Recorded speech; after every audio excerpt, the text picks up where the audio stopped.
Boa noite a todos, bem-vindos ao Fica em Casa com o Futsal. Esta noite temos connosco Carlos Silva, coach do treinador desportivo, e que nos vem falar sobre como integrar as ferramentas psicológicas no treino. Boa noite, Carlos, obrigado por teres aceito o nosso convite e deixamos agora com a apresentação do Carlos Silva. Olá, boa noite. Obrigado, Carlos, por esta introdução. Eu vou compartilhar aqui o ecrã para que a gente possa ver a apresentação. Hoje eu vou falar sobre a importância do mental coach, mas praticamente aquilo que eu vou falar é como é que um treinador, porque eu sou treinador desportivo, como é que um treinador pode fazer formação através das questões mentais para aplicar no próprio treino e não só, portanto, na carreira desportiva e também na sua área pessoal. Eu dediquei-me um pouco como treinador à área do coaching, porque tive alguns problemas, como todos nós temos, ao longo da carreira, e procurei algumas ferramentas relativamente àquilo que eu vou apresentar, para me ajudar a chegar a um nível profissional, ao qual eu trabalho hoje, tanto no alto rendimento como coach de treinadores de formação. Muito bem, então, nesta apresentação eu vou falar o que é o coaching desportivo, para dar uma ideia assim geral sobre o que é que nós vamos falar. Vou falar sobre quais são as áreas de intervenção de um coach e, por fim, eu vou apresentar uma fórmula mágica, claro, sem magia, para que o treinador possa ter sucesso. E ter sucesso é alcançar os objetivos a que o treinador se propõe no início da época. E eu vou falar sobre 4 objetivos claros que eu ajudo treinadores a conquistar. O primeiro, claramente, é a manutenção. Portanto, há treinadores que, quando começam uma época, procuram a manutenção na tabela classificativa. Depois existe um terceiro objetivo, este é o quarto, um terceiro objetivo que é conseguir surpreender na tabela classificativa, uma vez que são equipas que ficam normalmente a meio e querem surpreender, aparecer ali nos 5 primeiros, 4, 3 primeiros. Depois existe um segundo objetivo que é ganhar o campeonato e existe um primeiro objetivo que é bater recordes. E, portanto, bater o recorde, eu não estou preocupado em ganhar o campeonato, porque ganhar o campeonato já vai ser fácil para mim. Basicamente, ultrapassar os recordes que já foram batidos a nível de golos marcados, a nível de pontuação, isso vai ser o objetivo desse treinador. Muito bem, então, nesta apresentação vamos falar sobre estes 3 tópicos e aquilo que eu vou solicitar é que façam o máximo de perguntas possível, tenham a vossa participação, façam questões práticas. Eu vi as 2 apresentações que aconteceram, tanto na segunda-feira a nível da PSE, no esforço do treino, como a apresentação de ontem do professor Jorge Silvério, e houve questões que eu tive vontade de poder participar. Uma delas, na segunda-feira, por exemplo, era que o formador dizia que é difícil na pré-época nós termos tão pouco tempo e temos dificuldades na transferência mais rápida possível nos comportamentos táticos, e portanto eu hoje posso falar também um pouco sobre isso, como é que os aspectos comportamentais podem fazer acelerar essa transferência. E ontem fizeram uma pergunta muito interessante ao professor Jorge Silvério, que era que a equipa sofria um golo e baixava a cabeça, ficava animicamente frágil. E também podemos falar nisso. Eventualmente eu vou falar aqui numa fase em que vou falar sobre a metodologia e certamente vamos poder tocar nesse ponto, como é que um treinador no treino, portanto não estou a falar fora do treino, portanto há ferramentas fora do treino e há ferramentas dentro do treino, no condicionalismo que eu vou criar dentro do exercício, que me vai ajudar a desbloquear os atletas. Tá?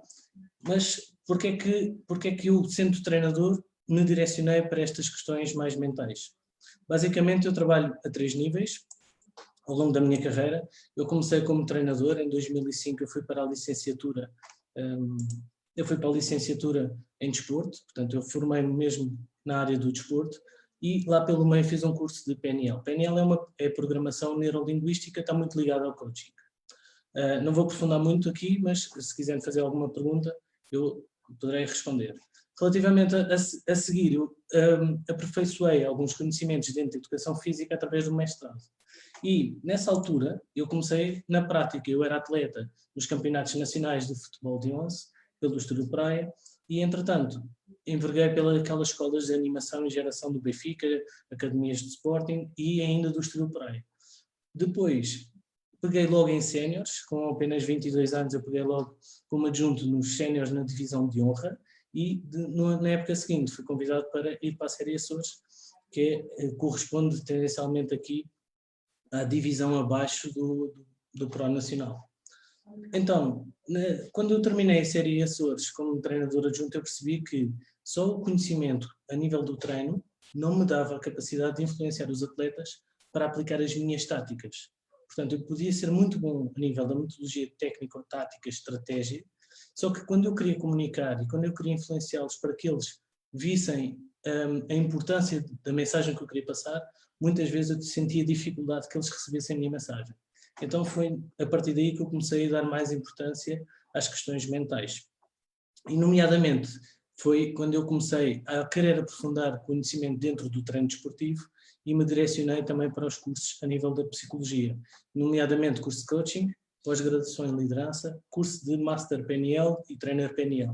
Ontem o professor Jorge Silvério falou numa questão muito importante também, que tem a ver com, aqui não há áreas melhores ou piores, há pessoas competentes. E a questão da competência tem a ver com a profundidade daquilo que nós estudamos e da profundidade com que nós aplicamos. E eu tive sorte neste âmbito porque, como treinador, eu tive a possibilidade de ir fazendo estes cursos e aplicar logo na prática para aprender repetindo as ferramentas que ia aprendendo.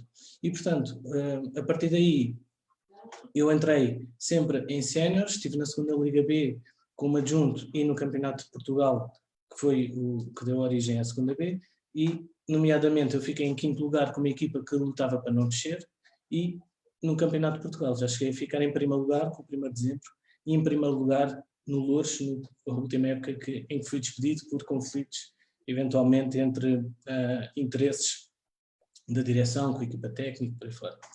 Bom, pouco relevante. Agora, a partir de 2017, eu passei a ser coach do treinador, portanto, eu parei e pensei, olha, realmente a minha especialização pode ajudar treinadores no outro âmbito, e então decidi ajudar, basicamente, treinadores, e estou a operar a nível de seleções, federações.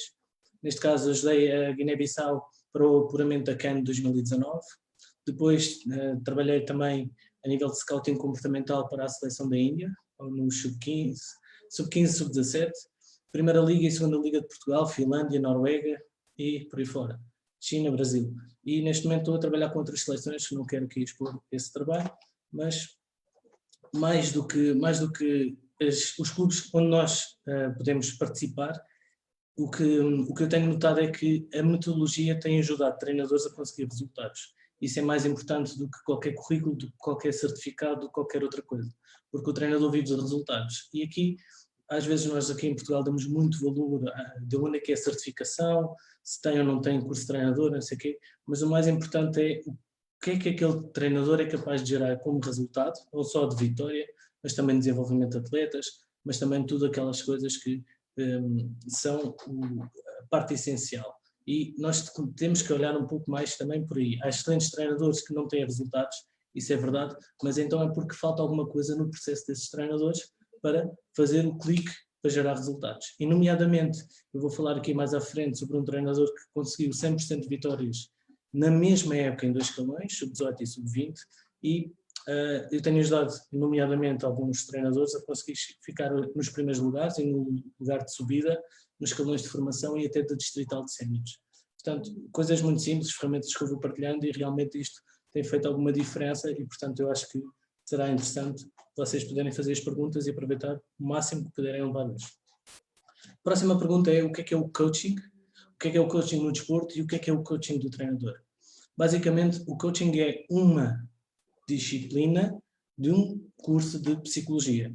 Portanto, é como se eu pegasse num curso de psicologia, tirasse uma disciplina e dentro dessa disciplina se desenvolve um rol de ferramentas específicas daqueles conceitos. Basicamente, o coaching é o quê? É eu pegar numa pessoa e passar um processo com ela, em que eu defino objetivos, passo um processo com ela e vou transformar essa pessoa naquilo, portanto, a pessoa atinge os resultados que ela definiu desde o início. A questão aqui é que o coach não vai dizer à pessoa qual é o caminho, não vai dizer à pessoa o que é que ela tem que fazer, o coach vai ajudá-la a descobrir, ajudá-la a planear, ajudá-la a fazer, a entrar em ação, portanto, para concretizar os seus objetivos. É um género de compromisso, sendo que, como o coach está por fora, ele consegue fazer as perguntas certas e utilizar as técnicas adequadas para desbloquear os problemas que a pessoa sente.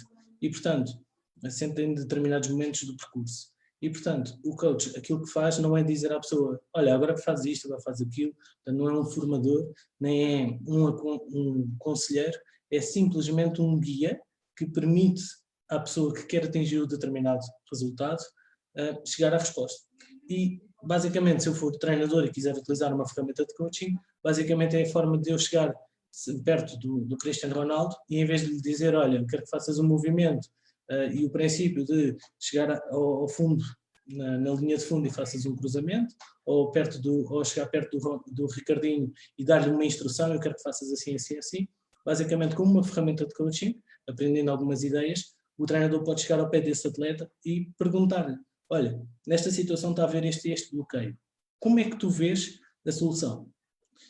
E a partir daí, sendo o atleta a arranjar a solução, ele vai experimentar a solução e ele vai começar a ser um ser pensante que procura soluções e não fazer aquilo que o treinador, entre aspas, dá como instrução.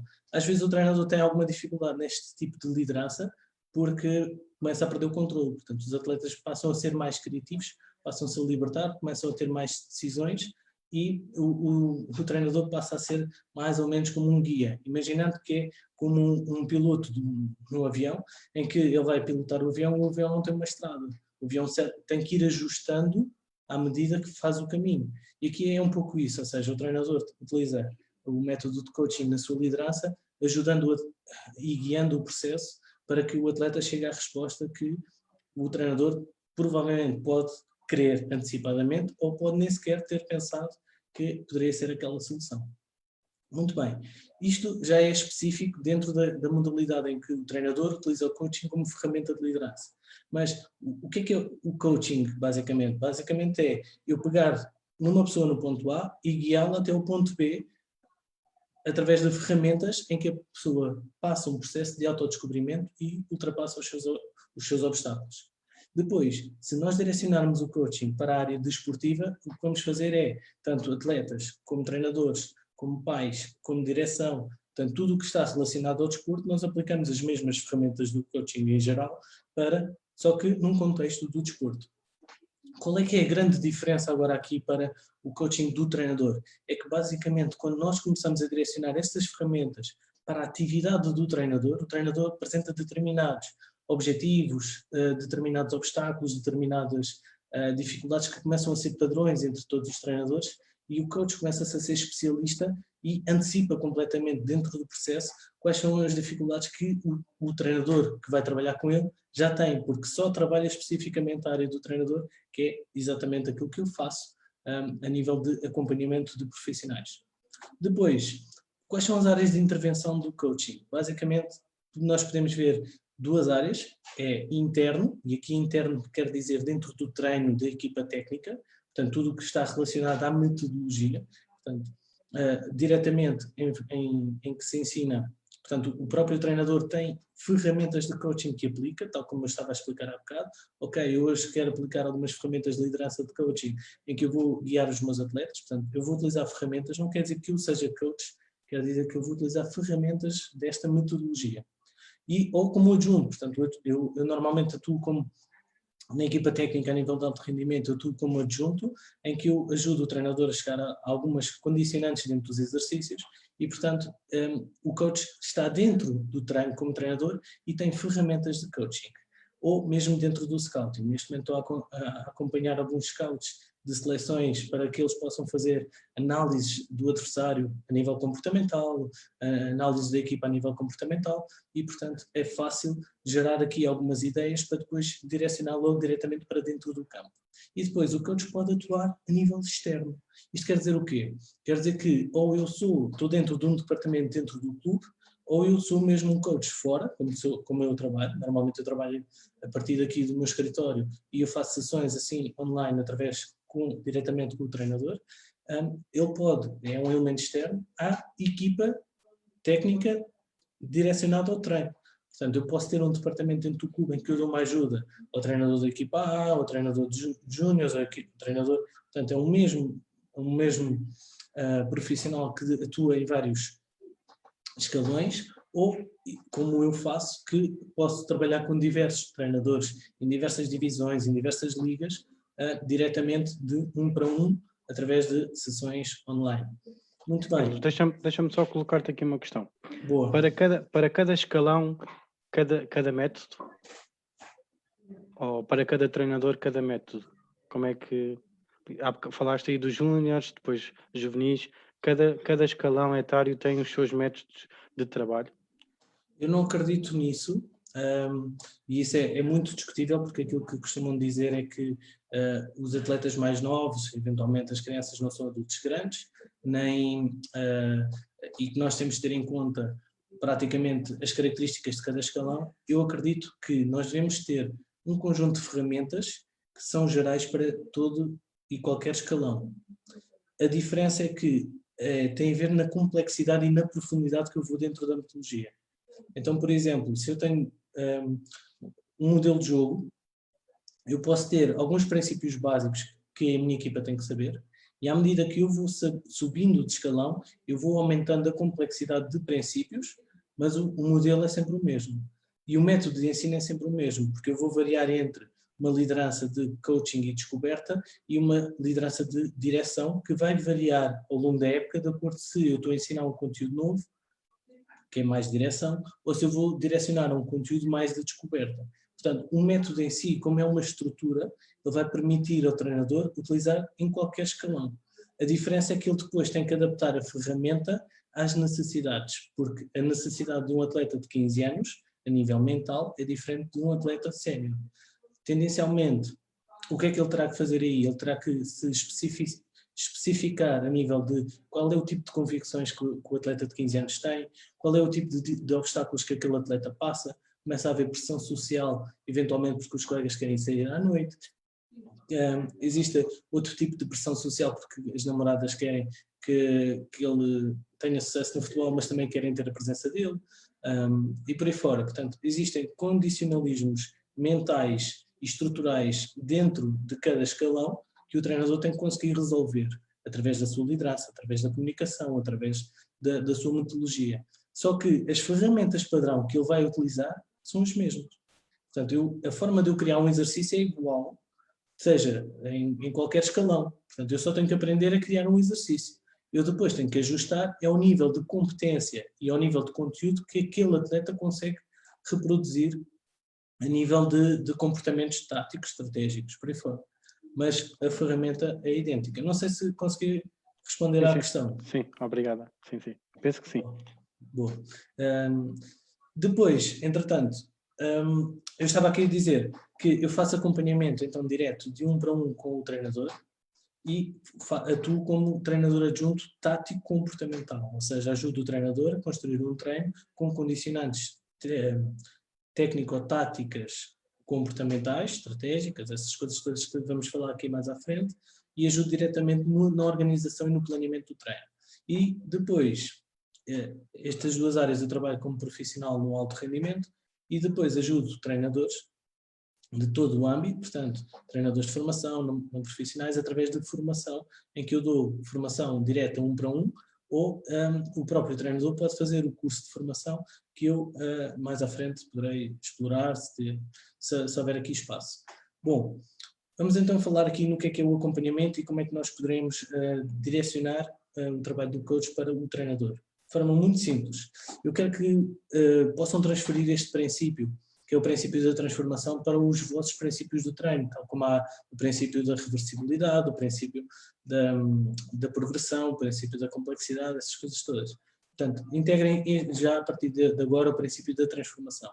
E o que é o princípio da transformação? É que eu posso ter um treinador, neste caso vocês vão ver isto como um atleta, eu posso ter um treinador em que eu vou fazê-lo crescer através do processo, portanto eles vão passar num processo e vão crescer, isto é o processo de transformação no meio do caminho, quer dizer que é como um solário, basicamente a pessoa entra branca e sai morena.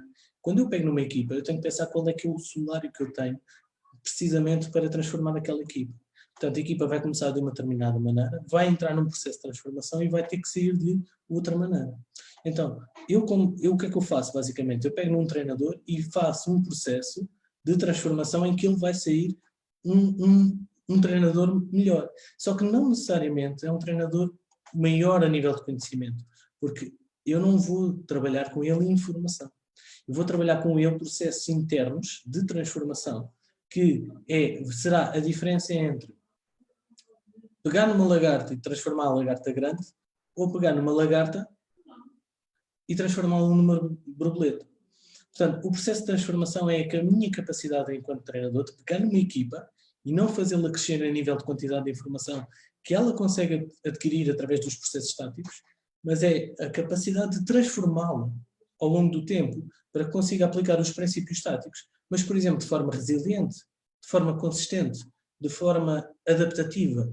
Portanto, é eu ter a capacidade de, por exemplo, estar num jogo e conseguir mudar o sistema tático 3, 4 vezes de acordo com aquilo que o jogo me está a pedir. Portanto, isso é uma adaptabilidade, e a adaptabilidade é uma transformação que eu crio na minha equipe. Isso não é tático, é comportamental. Tá? Portanto, a nível do treinador, aquilo que eu trabalho diretamente logo com o treinador é a capacidade de gerar uma transformação nele, que mude a forma dele pensar, não por dar-lhe informação, mas por ele próprio dizer os seus conceitos, e nós vamos transformar esses conceitos num nível superior. Ok? Muito bem. Eu faço um percurso de 5 passos relativamente ao processo de trabalho. Portanto, a primeira sessão é para definir objetivos. Quais são os objetivos? E muitas vezes a gente fala que os atletas não têm objetivos, mas e o treinador? É que o objetivo da equipa não é um objetivo do treinador. Eu, quando defino um objetivo de equipa, também não é o objetivo do atleta. Então, eu como treinador, eu tenho que ter um objetivo claro de como é que eu vou pegar naquela época e o que é que eu vou aprender enquanto treinador, ou o que é que eu vou ter que gerar como provas para me posicionar num outro nível seguinte na próxima época. Então, eu próprio como treinador tenho que ter um processo de definição de objetivos que me defina a mim enquanto um resultado que eu quero obter, que é o ponto 5. Depois, o que é que acontece? Há treinadores que são muito bons a definir objetivos, mas depois o objetivo fica no ar. Tal como aquela experiência que a gente tem muitas vezes na passagem do ano em que define, quero 12 desejos para o ano seguinte, não sei o que mais. E passado 2, 3 semanas a gente já nem se lembra dos objetivos que definiu. Mas eles são muito bons a definir aquilo que querem. E está tudo bem. O que falta a estes treinadores provavelmente é um processo de planeamento. Mas também existe treinadores que são muito bons a planear, mas definem objetivos de forma tão ampla, tão abstrata, que não de forma concreta, que têm um planeamento perfeito, mas depois não o cumprem. Muitas vezes são os treinadores mais perfeccionistas, portanto começam a pensar em grandes planos, a dividir em grandes ideias, mas depois não os colocam em prática. E eu próprio fazia isso quando era treinador, até chegar um momento em que tive que me transformar a mim próprio para começar a gerar resultados. Então, o terceiro passo são os treinadores que entram em ação. E muitos entram em ação sem planear. E, portanto, o treinador da ação vai precisar de quê? Vai precisar de direcionar a sua ação para um objetivo, de forma a organizá-lo num planeamento, para então depois entrar em ação. Porque aquilo que acontece ao treinador da ação é que ele está sempre a fazer, a arranjar exercícios novos, a fazer isto, a fazer aquilo, tal, e, na verdade, aquilo que ele está a fazer, basicamente, é como se eu apanhasse um comboio, andava uma carruagem, saía, depois apanhava outro comboio, saía noutra carruagem, eu estou a caminho, mas não sei de que caminho é que eu estou a ir. Eu não sei qual é o resultado final daquilo que eu estou a construir. E depois, aquilo que fazemos então é a definição do objetivo, o planeamento para atingir esse resultado, entramos em ação com as ferramentas certas para cada tipo de dificuldade e depois o que é que fazemos? De acordo com a aplicação da ferramenta, nós vamos melhorar e perceber o que é que naquela ação é preciso melhorar a nível de detalhes. Ok? Portanto, basicamente isto é o processo de 5 etapas que eu passo com o treinador. Mas porquê que o treinador precisa de um acompanhamento ou porquê que o treinador precisa de ter ferramentas psicológicas, neste caso direcionadas, específicas da PNL e do coaching, para aplicar nas suas equipas? É muito fácil. Reparem, um treinador tem tantas áreas de intervenção que ele próprio pode não ter noção disso. O treinador é uma pessoa que está aqui no meio. E ele tem a direção no qual ele se tem que relacionar e tem que liderar. Muitas vezes não pode ser submisso. Ele tem que ter a capacidade de liderar quem está acima dele. Isso não é fácil. Depois, ele tem que ter uma equipa de atletas, provavelmente vários atletas, que vai ter que gerir, eventualmente, titulares, não titulares, essas coisas todas que a gente já sabe. Depois, sócios, ele tem que ter uma relação com a comunidade. E quando digo sócios, pode ser os sócios no alto rendimento ou pode ser os pais nas questões da formação. Depois, ainda tem a própria família em casa. Não é? Eu estou aqui a falar, mas estou com algum receio porque eu tenho uma criança pequena que a qualquer momento pode acordar e começar aqui aos berros. E, portanto, eu tenho que ter a capacidade de me gerir a nível da ansiedade, a nível de preocupação, a nível dessas coisas todas e a nível da relação que eu tenho com a minha esposa e por aí fora, como líder dentro de um processo. Depois tenho a própria equipa técnica, em que muitas vezes a gente não tem noção de como líderes temos que gerir a equipa técnica e não ver a equipa técnica como os amigos e como o confessionário, porque eles são pessoas que basicamente são como os nossos atletas, têm que ser guiados também. E portanto eu tenho que olhar para a minha equipa técnica como um processo de desenvolvimento de homens que eu tenho que desenvolver como líder principal.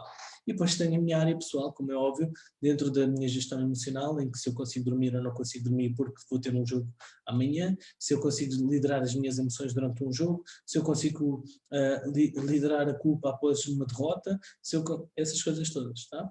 E portanto, parece fácil, mas nem sempre será fácil aplicar. Bom, depois existe um segundo princípio que provavelmente poderão acrescentar este princípio de treino comportamental à vossa metodologia de treino, que é aquilo que eu chamo princípio de emoção-resultado. Isto quer dizer o quê? Quer dizer que todos os resultados que nós obtemos como treinadores, seja resultados na tabela classificativa, seja resultados na nossa ação da comunicação, por exemplo, quando eu estou no balneário, estou a falar para os meus jogadores e consigo ou não influenciá-los, isso é um resultado da minha comunicação. Portanto, o meu comportamento é a comunicação que eu consigo fazer.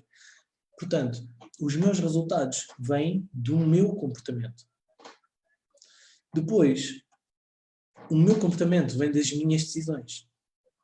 Então, se as minhas decisões são influenciadas pelas minhas emoções, e portanto, o princípio do treino resulta em que as minhas emoções geram os meus resultados. Isto é fácil de entender. Quando eu tenho um atleta, por exemplo, que entra em campo e entra ansioso, o resultado do passo, o resultado da forma dele ter performance ao longo do jogo vai ser abanado. Quando eu tenho um atleta em alto nível de confiança, os resultados do comportamento, os resultados que ele obtém são melhores porque a emoção gera um novo comportamento que vai gerar os resultados que a gente pretende. Um avançado que chega à frente do guarda-redes e não está focado no guarda-redes, está focado em determinados indicadores que precisa para finalizar. Portanto, ele está a regular a sua própria emoção para ter o comportamento de finalizar, olhando para os indicadores certos, para ter o resultado, que é marcar o golo. E, portanto, nós temos que ter em conta neste princípio do treino, que é, quando eu, por exemplo, tenho uma equipa, ainda especificando este princípio, quando eu, por exemplo, tenho uma equipa que sofre um golo e a seguir fica desanimada, o que está a acontecer claramente é que eu tenho uma emoção de desânimo ou desilusão que me provoca um resultado, que provavelmente poderá ser sofrer um golo logo a seguir, em 5 minutos. Portanto, eu sofro logo 2 golos. Então, o princípio do treino que diz emoção-resultado mostra-me que eu tenho que ter a capacidade de perceber qual é a emoção, mexer nessa emoção para gerar um novo resultado. Se eu não estou a atingir os resultados que eu quero, eu tenho que ir perceber o que é que está a passar ao nível das emoções. Claro, Carlos, tenho aqui uma questão, desculpa interromper-te. Claro. Na tua opinião, um treinador é também o coach do atleta? Isso é uma questão excelente, porque eu acho que todos nós somos mental coaches. Todos nós. Podemos é não ser assumidos. Isto porquê? Porque independentemente do que eu faça, a partir do momento em que eu lido com pessoas, eu estou a guiá-los para um determinado estado mental. Então, por exemplo, eu treino a minha equipa e eu treino a nível físico. Portanto, eu sou um físico coach. Independentemente se o meu treino é mais tático ou mais estratégico. A questão é que eu estou a modificar o corpo dos meus atletas através do físico, que está por dentro da tática. E aqui acontece a mesma coisa. Eu posso não estar consciente disso, mas o exercício que eu já estou a provocar, que eu já estou a fazer, já está a provocar um tipo de mentalidade do meu atleta. Então, por exemplo, eu na escolha do capitão ou num exercício, eu dou muito ênfase, por exemplo, a um princípio comportamental que é o altruísmo. Portanto, eu tenho, como atleta, tenho que ter a capacidade de meter a bola no meu colega da forma como ele precisa que eu meta e não da forma como me apetece fazer o passe. Portanto, eu estou-me a colocar no lugar do meu colega para que ele receba a bola. Isto quer dizer que, por exemplo, se eu tenho um jogador do lado esquerdo, eu quero meter-lhe a bola no pé, não lhe vou pôr a bola diretamente no pé. Eu posso lhe pôr um bocadinho mais à frente para que ele possa receber logo a bola de frente para o jogo. Isto quer dizer que eu para isso eu preciso de ter um altruísmo, que é colocar-me no lugar do meu colega e perceber como é que ele precisa que eu lhe meta a bola. Isto significa o quê? Que quando eu vou treinar o altruísmo dentro do campo, eu estou a modificar a mentalidade dos meus atletas. Mesmo que eu não queira. Tudo o que eu faça que influencie atletas, eu estou a moldá-los fisicamente, mentalmente, taticamente, todas essas questões. Agora, se isto é verdade e eu, como treinador, não sei o que é que eu estou a fazer, basicamente é como se eu fizesse um exercício tático e não sei o que é que estou a fazer a nível físico, eu estou a ter um problema, porque eu estou a modificar o atleta e não sei qual é o resultado que eu estou a gerar nele. Pior, muitas vezes eu estou a gerar esse resultado no atleta e culpo o atleta porque não estou a ter resultados, ou que ele não quer, ou que por aí fora. Quando eu, como treinador, é que tenho que ter conhecimento dentro do físico, dentro do técnico, dentro do tático, dentro do estratégico e dentro do comportamental, para que eu possa guiar mais eficazmente o atleta / equipa. Portanto, todos nós, para fechar esta pergunta, todos nós somos mental coaches, podemos ter consciência e fazê-lo ou não. Muitas vezes eu lembro-me da periodização física daqui a uns anos atrás. Por exemplo, o meu pai tem 70 anos e ele jogava hóquei e ele subia bancadas com os patins, porque o treinador mandava subir bancadas.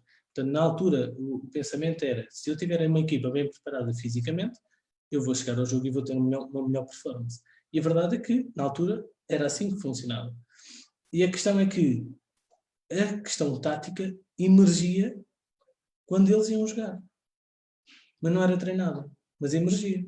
Agora acontece a mesma coisa. Eu preparo a equipa fisicamente, eu preparo a equipa tecnicamente, preparo a equipa taticamente, estrategicamente. Mas a parte psicológica está lá. A parte mental está lá. Agora, eu posso não estar a treiná-la, mas ela está lá. E esse é que é o problema, que é, se ela está lá, independentemente do que eu faça, e não a estou a controlar, porque não sou eu que estou a definir o que é que eu quero concretamente dessa parte mental, então eu vou ter um problema. Porque se eu não controlo o processo, o resultado pode ser variável. Não sei, Carlos, está ok? Sim. Seguimos. Boa. Então, este princípio do treino, emoção-resultado, significa provavelmente que eu vou chegar ao balneário e vou ter uma equipa que me diz assim, ok, nós perdemos, nós ganhamos, portanto, imaginando que eu vou chegar ao balneário na segunda-feira após o jogo e a minha equipa ganhou, mas a equipa está em baixo. Depois, a minha equipa pode estar completamente noutra semana em que eu perco e a equipa está em euforia, está a brincar, está a se divertir. Outras vezes eu estou em primeiro lugar, mas eu tenho a equipa desmotivada porque vai jogar contra o último. E outra semana, eu tenho a equipa sem confiança porque vai jogar contra o campeão da Liga dos Campeões do ano passado, apesar de estar em primeiro no campeonato. E, portanto, isto é interessante como é que há uma variação emocional tão grande a nível do balneário, a nível da liderança que eu preciso de programar os meus jogadores, só de semana para semana, uma coisa tão simples. Depois, o treinador tem que liderar as expectativas da direção, tem que lidar com a pressão e a desresponsabilização da parte dos diretores, tem que lidar com a equipa técnica em que muitas vezes há compromisso, às vezes falta de compromisso porque pode não haver remunerações a nível da formação e o treinador adjunto há uma festa ou há um jantar e depois já não aparece, ou há uma viagem que ele não pode perder e depois já não aparece. A nível de expectativas, às vezes os treinadores adjuntos têm um tipo de expectativa que precisa de ser gerida mesmo no alto rendimento, e o treinador principal tem que saber isso, tem que saber quais são as expectativas deles, tem que gerir as expectativas deles. Depois, a nível da família, muitas vezes a ausência de festas, aniversários, a falta de presença, a ausência perante os filhos. Portanto, tudo isso são questões emocionais que vão prejudicar, eventualmente, as decisões do treinador e a forma de lidar com essas decisões. E depois também, a nível pessoal, é a própria exigência do treinador, o rigor que ele quer colocar muitas vezes, e leva uma liderança para demasiado autocrático. E muitas vezes ele próprio tem um processo de culpa ou de ansiedade durante os jogos que precisa de conseguir gerir isso. E, portanto, tudo isto que nós estamos aqui a ver é a vida de um treinador. Agora, um homem sozinho liderar isto tudo não é fácil. E quem é que percebeu isso? Já vamos ver quem é que percebeu isso há muitos anos, desde mesmo o tempo antes de Cristo. Bom, o que é que acontece com estas questões todas? Nós vamos ter uma variação ao longo do dia, mas não é só ao longo do dia, ao longo da semana, ao longo do mês. Vamos ter variações completas das questões emocionais ao lidar com estes problemas todos, e o que vai acontecer claramente é que os nossos resultados também vão variar, e por isso vai gerar inconsistência nos nossos resultados. E muitas vezes eu posso estar em primeiro, mas ter inconsistência de resultados, porque a equipa não joga aquilo que eu queria. Muito bem. Quem é que percebeu isto há muito tempo? Os reis. E claramente que, quando eles mandavam os soldados para as guerras, eles percebiam que não poderiam ter a inconsistência de resultados. Então o que é que eles faziam? Arranjavam conselheiros que, magicamente, ou não magicamente, os ajudava a perceber como é que fora eles podiam pensar de outra maneira para gerir as suas próprias emoções, de forma a ter mais resultados e ganhar as guerras. E basicamente o treinador hoje faz isso. Eu não conheço nenhum treinador que não faça isso. Ele pode não perceber que faz isso. E a verdade é que nós procuramos nas nossas relações pessoais como amigos mais próximos exatamente o desabafar, o perguntar o que é que achas que eu posso fazer, por aí fora. O problema é quando eu faço isto na equipa técnica. E uma coisa é eu apresentar, e está tudo bem, eu posso chegar à equipa técnica e apresentar problemas que eu quero, levantar ideias para resolver. Outra coisa é eu mostrar os meus problemas à equipa técnica. Isso gera, muitas vezes, a perca de liderança ao longo do tempo. E muitas vezes eu vou criar relações de amizade com os meus adjuntos, que provavelmente depois não me vão permitir eu entrar em cobrança e prestação de contas quando o adjunto não está a fazer o papel dele. Porque eu tenho medo de quebrar essa amizade. Então eu entro aqui num nível entre dificuldade de gerir a parte profissional e a parte pessoal.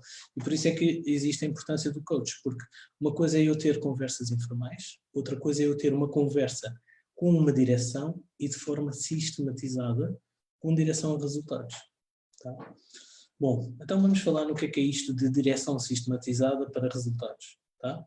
Basicamente, aquilo que eu falei no início é que nós iríamos falar numa fórmula mágica, uma fórmula mágica que não tem nada de magia, simplesmente é uma fórmula que me ajuda a gerar resultados e que eu vou partilhar convosco a forma como eu fui construindo ao longo de alguns anos a trabalhar com vários treinadores.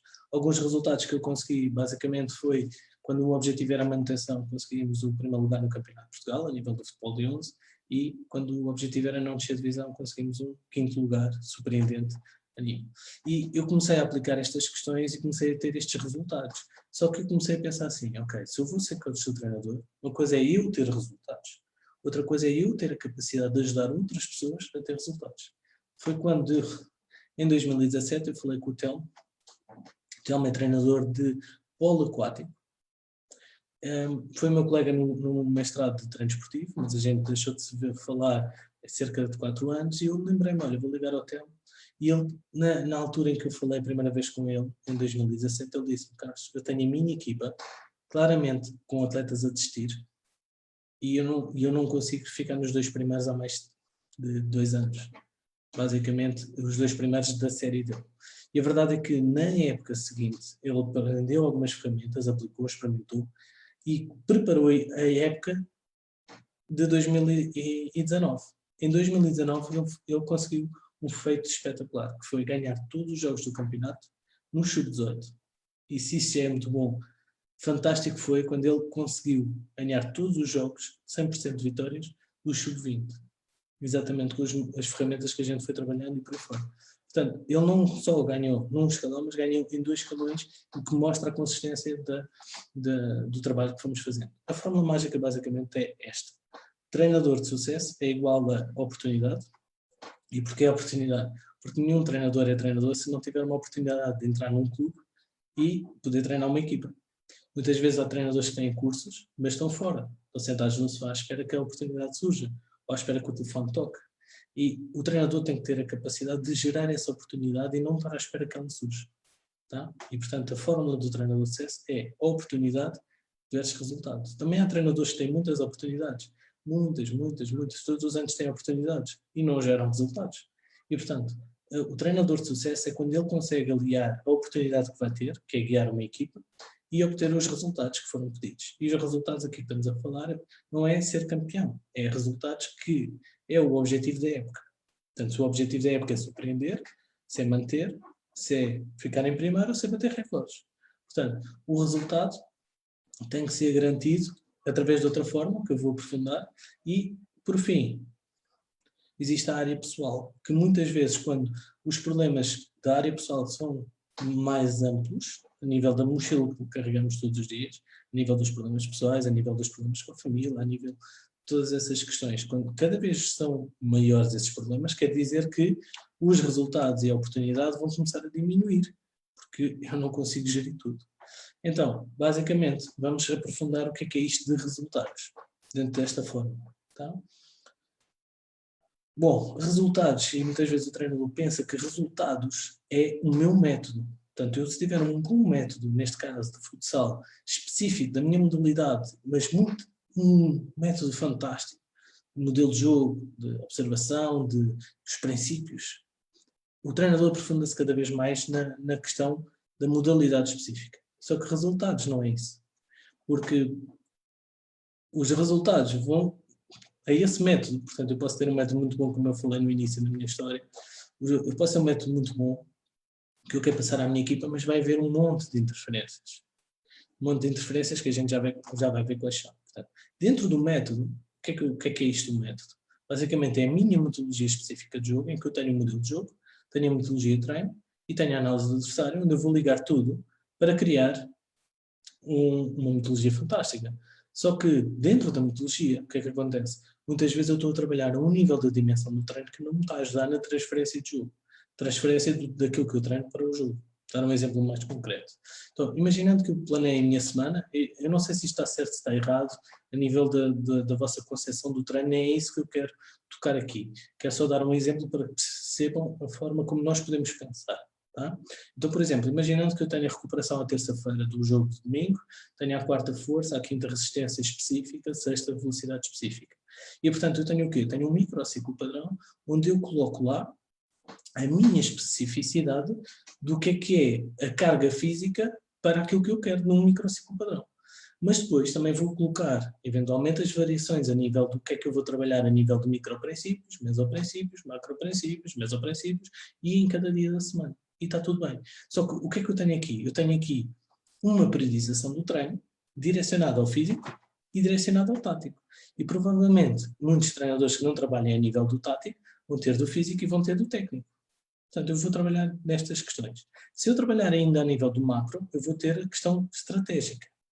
Ok, mas como é que há uma variação da confiança dos atletas ao longo da semana? Por exemplo, se eu vou jogar com uma equipa mais forte, como é que essa confiança vai variar? Será que eu tenho a confiança mais alta ou está mais baixa? Então, e como é que é o meu microciclo padrão quando eu tenho equipas mais baixas quando eu vou jogar contra o último? Em que a motivação vai variar? Será que eu posso ter um microciclo padrão, então, para estas variações todas emocionais que vai surgir na minha equipa? Se calhar não. E, portanto, quando nós falamos a nível do treino e do planeamento do treino, eu tenho que ter em conta 5 dimensões. A dimensão física, e repare-se neste diagrama em que aquilo que eu quero perceber é que quanto mais para cima, mais resultados eu vou ter, quanto mais para a direita, mais transferência do treino para a competição eu vou ter. E, portanto, eu vou ter uma metodologia que pode ser só física, como fazia o meu pai com 70 anos hoje, fazia quando ele tinha os seus 20, 30. Pode ser mais técnica, em que eu tenho exercícios técnicos, passo-recepção, mobilização, tal. Ou pode ser mais tática, que era aquelas questões que estamos agora aqui a falar sobre se tenho microprincípios, quando eu começo a adicionar um modelo de jogo. Só que isso é um nível maior de transferência, é verdade, mas não chega. Porque eu posso acrescentar questões estratégicas à minha tática, portanto, quando é que eu jogo com determinados princípios, quando é que eu jogo com outros, quando vou jogar com o adversário, que mudanças na tática é que eu vou fazer, portanto, a dimensão estratégica, e quando eu trabalha a dimensão estratégica, eu vou aumentar a transferência do treino para a competição, mas também eu tenho que ter a noção da questão comportamental. E agora aqui entra as questões que estávamos aqui a falar, da resiliência, do altruísmo, adaptabilidade e por aí fora. Carlos, pegando aí, eu tenho aqui uma questão. Boa. Francisco Jerónimo. Carlos, para ti, em termos percentuais, qual o valor da intervenção do treinador de acordo com as inúmeras variáveis que foram enumeradas? E ele deixa-te aqui um forte abraço, FMHT2. Espetáculo. Grande Jerónimo. Há muitos anos que a gente não se vê e tenho muitas saudades do nosso tempo, dos nossos trabalhos e das nossas conversas.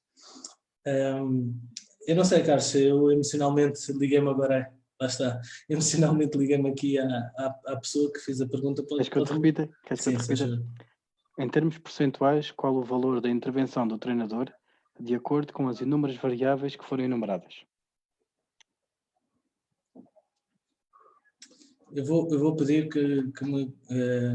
Francisco, que me possas especificar um pouco mais essa pergunta. Portanto, eu não sei quais são as variáveis que me estás a questionar. Não sei se estás-me a falar aqui relativamente à confiança, à motivação, aqui à questão da interferência. Portanto, eu vou aguardar um bocadinho que ele especifique e depois já cá voltamos. Okay. Carlos, no meio disto tudo, onde é que entram os atletas? Como assim?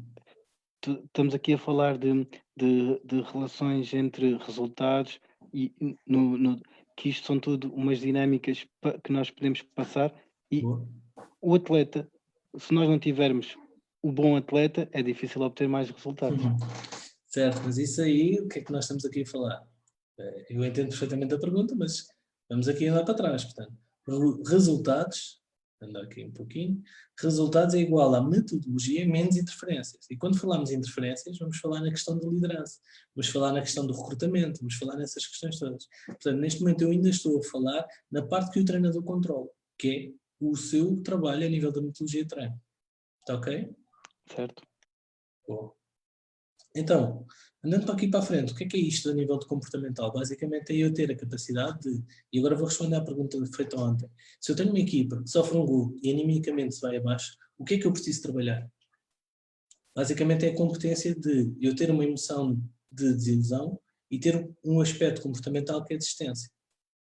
Ora, se eu tiver este diagnóstico, eu consigo perceber que a nível comportamental no treino, eu preciso trabalhar aquilo que é o contrário da desistência. Que será o quê? Eventualmente poderei falar aqui na persistência. Então, para eu treinar a persistência, por exemplo, eu posso criar uma condicionante no treino, em que eu digo assim, ok, eu vou definir quais são os comportamentos claros que eu quero que a equipa tenha, e então, atenção, isto é a técnica do CTA, ok? Eu vou dar um comportamento claro, que é um call to action, uma ação para ação, uma chamada para ação, e eu vou dar à minha equipa, quando ele sofre um golo, o que é que ele tem que fazer? Especificamente, ele tem que fazer o próximo remate à baliza. Especificamente, ele tem que conseguir chegar ao último terço ofensivo e fazer um remate fora da área. Especificamente, eu tenho que definir o que eu quero pós-golo. Tá? Eu já estou trabalhando sobre a persistência. E a seguir eu vou dizer assim, ok, como condicionante do treino, quando uma equipa joga contra a outra, esta equipa marca um golo. Significa que esse golo só vai ser válido se essa equipa fizer o próximo remate após ter marcado o golo. Isto significa o quê? Que esta equipa sofreu o golo, mas vai ter que ser a equipa a marcar a fazer o próximo remate, para que aquele golo seja invalidado. O que é que eu estou a treinar? Eu estou a treinar o trigger, ou seja, eu estou a treinar o interruptor mental, que é, no momento em que eu sofro o golo, eu quero mudar o meu chip para eu vou fazer o próximo remate à baliza. Então, no próprio treino, eu tenho formas de mudar o trigger, que é o interruptor mental, que a minha equipa tem e é acionado por ter sofrido o golo, para lhe mudar o foco diretamente para marcar o próximo golo e empatar o jogo e voltar a estar pronto para ganhar o jogo. Isto é uma questão comportamental clara, a nível da persistência, que eu quero anular a desistência. E agora questiono, se eu treinar a persistência neste nível, eu não estou a trabalhar a nível estratégico, eu estou a trabalhar a nível tático, eu estou a trabalhar a nível técnico, eu estou a trabalhar a nível físico. E, portanto, quanto mais a dimensão que eu vou treinar em cima, que será comportamental, todas as outras para baixo serão integradas dentro do treino. Quando eu trabalho só a nível tático, eu não vou trabalhar no nível estratégico e comportamental, vou trabalhar só os níveis para baixo, técnico e físico. Quando eu trabalho só a nível técnico, eu vou trabalhar só técnico e físico e por aí fora. Portanto, quanto mais eu quero aumentar a transferência entre o treino e a competição, eu vou ter que trabalhar a um nível mais comportamental. Então o meu treino deixa de ser, vou treinar a organização ofensiva, para, vou treinar a persistência. Vou treinar determinadas características comportamentais que eu preciso definir, onde? Num modelo de liderança que vou interligar com o modelo de jogo. Ok? Carlos, já tenho aqui Boa. o resto da questão. O Francisco diz que, de um modo geral, para ti, qual é a percentagem de intervenção que um treinador controla durante o jogo? Exemplo, todas as variáveis e dimensões pré-jogo e individuais de cada atleta que resultam na ação da equipa. Boa. Eu acho que o treinador, na competição, o que ele controla é a sua própria comunicação. Ele não controla as ações dos atletas. O que ele controla nas ações dos atletas será naquilo que ele efetivamente consegue transformar a nível físico, técnico, tático, estratégico e comportamental dentro do treino. Por exemplo, neste exemplo que eu acabei de dar a nível da persistência, se eu fizer isto num treino, eu vou ter um CTA claro no jogo. Então aquilo que eu vou controlar dentro do jogo é, quando eu sofro um golo, chamar a atenção para o CTA que eu quero. E aquilo fica como se fosse um estímulo-resposta. É quase aquela história do Pavlov, em que eu toco o sino e dou um bife a um cão, e ele vai salivar e vai comer o bife. Toco o sino, dou um bife ao cão, e ele vai salivar e vai comer o bife. Toco um sino e não dou um bife ao cão, e o cão vai salivar à espera do bife. Portanto, o que é que ele tem? Tem um sino e tem o salivar do cão. E aquilo que eu faço aqui, basicamente, é um género de... exatamente, o CTA é exatamente isso, que é, eu preciso de preparar neurofisiologicamente a equipa dentro do campo, para quando eu tiver determinados CTAs, a minha comunicação durante o jogo, eu reativo a memória emocional que vai ligar ao comportamento durante a competição. Portanto, no treinador, no jogo, quando o treinador é aquele treinador que se chama PlayStation, ele não vai ter resultados. Porque o treinador tem muito pouca intervenção naquilo que é o jogo. O que ele vai ter a intervenção é no comando que ele dá a nível de comunicação para aquilo que ele já assinou ou não assinou nos treinos. Tá? Esta é a minha perspectiva e pelo menos a experiência que tenho tido a nível da prática. Se quiserem aprofundar a questão. Seguimos por agora. Boa. Obrigado. E um grande abraço, Francisco. Bom, a nível da metodologia, o treinador tem que gerar direção, transformação e concretização. Estes são os 3 grandes princípios da metodologia que o treinador tem que ter. Direção, porque tem que definir claramente quais são os objetivos, aquilo que falei há bocado. Uma coisa é trabalhar a organização ofensiva, outra coisa é trabalhar a persistência. Portanto, a minha direção tem que ser clara e eu tenho que saber concretamente o que é que eu quero treinar num determinado treino. Por exemplo, uma coisa é eu definir que quero trabalhar a finalização, outra coisa é que eu quero trabalhar a 70% da finalização que eu faço. Isto é direção. É eu, em cada 10 remates, marcar 7 golos. E muitas vezes o treinador faz finalização, mas não define taxa de sucesso. Logo aí ele está a facilitar o quê? É que não haja pressão, mas depois a pressão vai haver no jogo. Então eu estou a eliminar um aspecto importante daquilo que vai acontecer no jogo. Que provavelmente a pressão, que é uma emoção, vai me influenciar na decisão, que me influencia no meu comportamento e que gera o resultado que provavelmente são que eu não quero. Tá, ok? Depois, a nível de transformação, é exatamente eu mudar a repetição do treino, estar sempre a fazer passos, tal, para o que é que eu preciso de transformar no atleta ou na equipa para gerar mais transferência, mais facilidade para o jogo. Portanto, não sofrer um golo é uma transferência rápida para o jogo. Estar a fazer passos frente a frente é repetição. Se eu fizer um trabalho mais tático, o que eu estou a fazer é informação. Portanto, a transformação é quando eu pego numa equipa ou num atleta e consigo mudar o comportamento de forma clara e evidente. E a concretização é eu ter a capacidade de chegar ao treino e concretizar isto através de interruptores mentais, através de condicionantes claras nos exercícios, que me vai possibilitar concretizar a direção que eu queria. Tá? Estes 3 itens. Bom, vamos agora, isto dentro do método. Portanto, o treinador para gerar resultados, ele tem que ter esta questão dentro do método. Tá? Agora vamos falar sobre as interferências. O que é que acontece? Antes de avançar aqui, quero só partilhar. Este método não ajudou só treinadores, como ajudou treinadoras. Portanto, a Rita, que foi uma treinadora que eu conheci no 1º de dezembro, ela trabalhou a nível das captações, portanto, melhores atletas mais evidentes para conseguir melhorar a complexidade da minha metodologia para que eles possam aplicar melhores resultados. Portanto, ela, através daqui, ela conseguiu ser campeã de Benjamins, é discutível ou não se isso é importante ou não, tá? Foi campeã de iniciados e ainda ficou atrás do Sporting na Sub-17 Futebol de 11, na mesma época. Tá? E, portanto, isto tudo aconteceu um ano antes dela chegar à Federação. Depois temos o João Santos, que ao trabalhar começou a perceber como é que podia potenciar a equipa. Temos o Diogo, que aprendeu algumas ferramentas sobre como motivar e ter a atenção dos atletas. Muitas vezes motivar e ter a atenção não é fácil. E o Emiliano, que foi ex-jogador e depois de trabalhar algumas ferramentas sobre a comunicação, apareceu um diretor que lhe disse: tu pareces um treinador há 20 anos, tu chegas facilmente à equipa A e eles ouvem-te. Chegas ao sub-20 e eles ouvem. Portanto, é importante esta questão também do reconhecimento destes treinadores que foram evoluindo ao longo do tempo. Bom, o que é que são estas interferências que muitas vezes bloqueiam aqui a metodologia? Basicamente, poderemos falar na desconcentração. É tão fácil hoje em dia os atletas entrarem em campo e se desconcentrarem com a bancada, se desconcentrarem com os pais, se desconcentrarem com o árbitro e muitas vezes nem estou a falar na competição, pode ser mesmo as questões no treino. Portanto, eu estou a falar com o atleta e que quer este e aquele exercício, o que é que acontece? Eles começam o exercício e não estão a fazer nada daquilo que eu quero. Muitas vezes acontece isso. O que acontece é que eles estão desconcentrados. Portanto, nós podemos ter o nosso método fantástico, tudo alinhado a nível das dimensões, mas depois temos que ter ferramentas claras para trabalhar a questão da concentração dos atletas. E não só a desconcentração, também vamos ter desinteresse, porque muitas vezes a gente começa a falar, a gente chega ao balneário, começa a falar, vai ter uma palestra de 15, 20 minutos, muitas vezes até 30, e ao final de 5 minutos o atleta já está a puxar as meias, já se pôs assim para trás na cadeira, e não está em posição de ter interesse naquilo que o treinador está a fazer, ou a falar.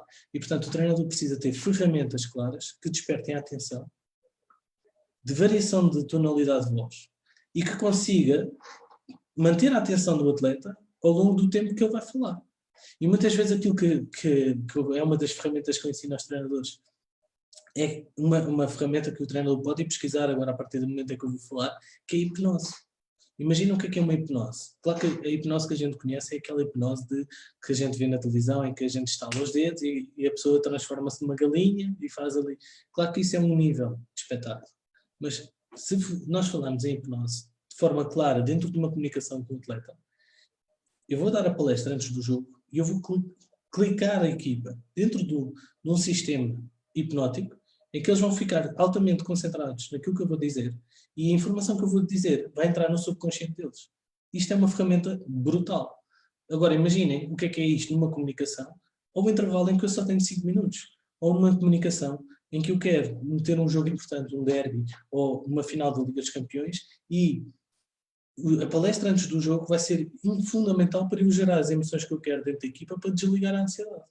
Então, saber este tipo de ferramentas é fundamental para que a gente, mesmo que não tenha interferência direta no comportamento que é o atleta, nós podemos controlar aquilo que podemos controlar no processo. Neste caso, ferramentas para ter concentração e ferramentas para comunicar. Mas não é só isso.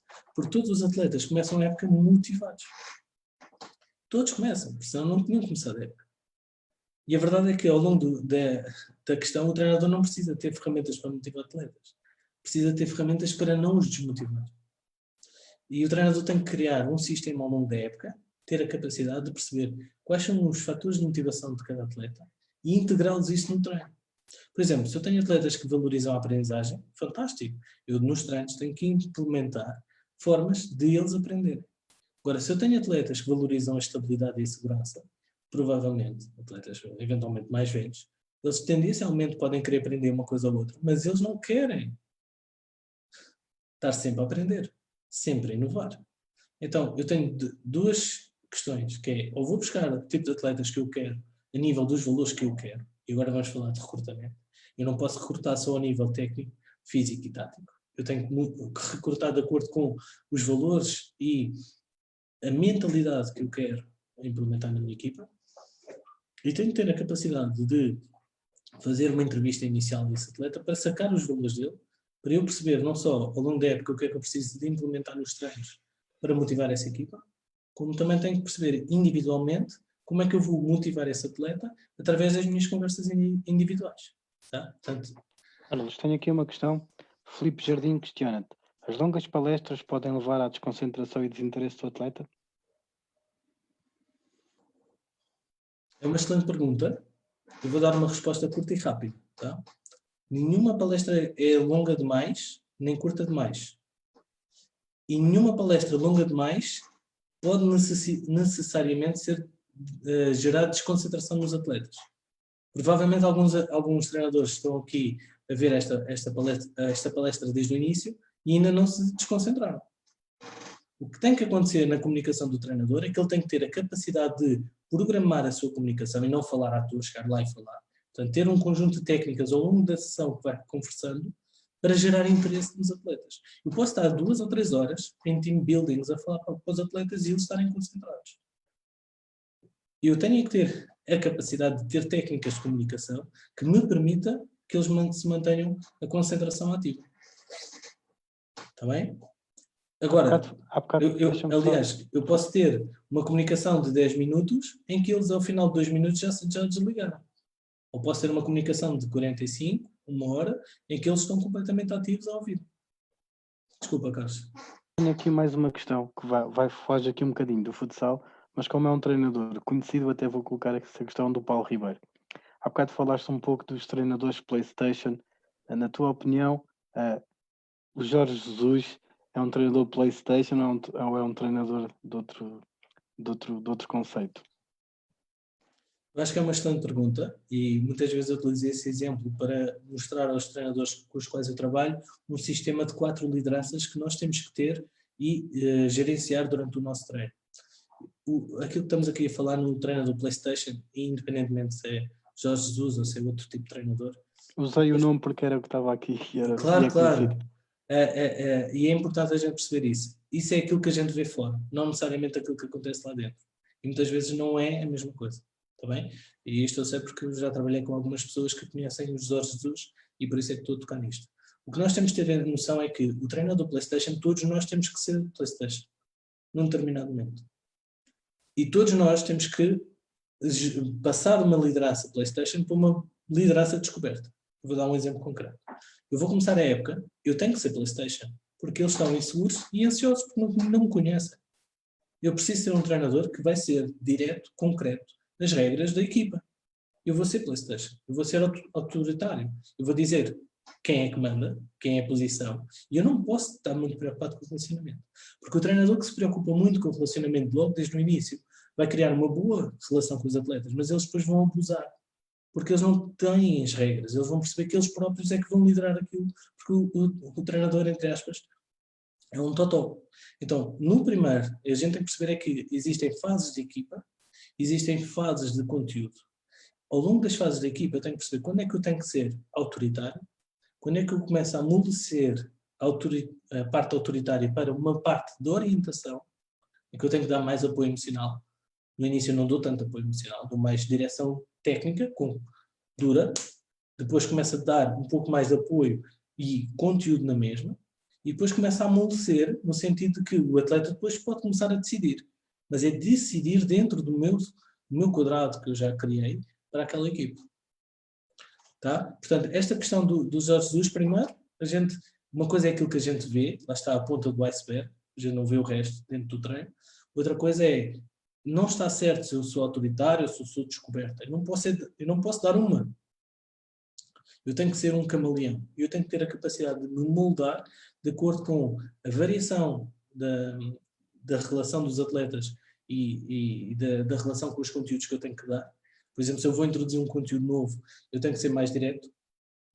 Se eu vou introduzir um conteúdo já mais conhecido, mais que eu quero reforçar um pouco aquele conteúdo, mas que os atletas já sabem, eu tenho que ser um pouco mais descoberto. E, portanto, isto tudo toca na concentração. Porque se eu vou dar, por exemplo, um estilo de liderança autoritário, que é, olha, malta, vamos fazer um exercício, eu quero aqui 4 contra 4, quero que a bola chegue a um corredor para depois entrar no espaço interior, quero isto. E aquilo já é normal de trabalhar ao final de 3, 4 semanas. Quando eu começo a falar de forma diretiva, os atletas já desligaram a concentração. Já vão fazer o exercício por repetição. E, portanto, eu tenho que ajustar, tudo isto é interligado, eu tenho que ajustar o meu estilo de liderança ao estilo do exercício e à necessidade da equipa pela fase de desenvolvimento da equipa.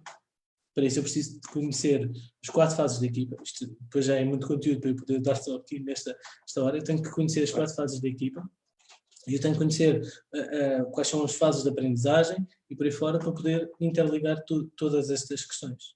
Carlos, tenho aqui mais uma questão, vou aproveitar.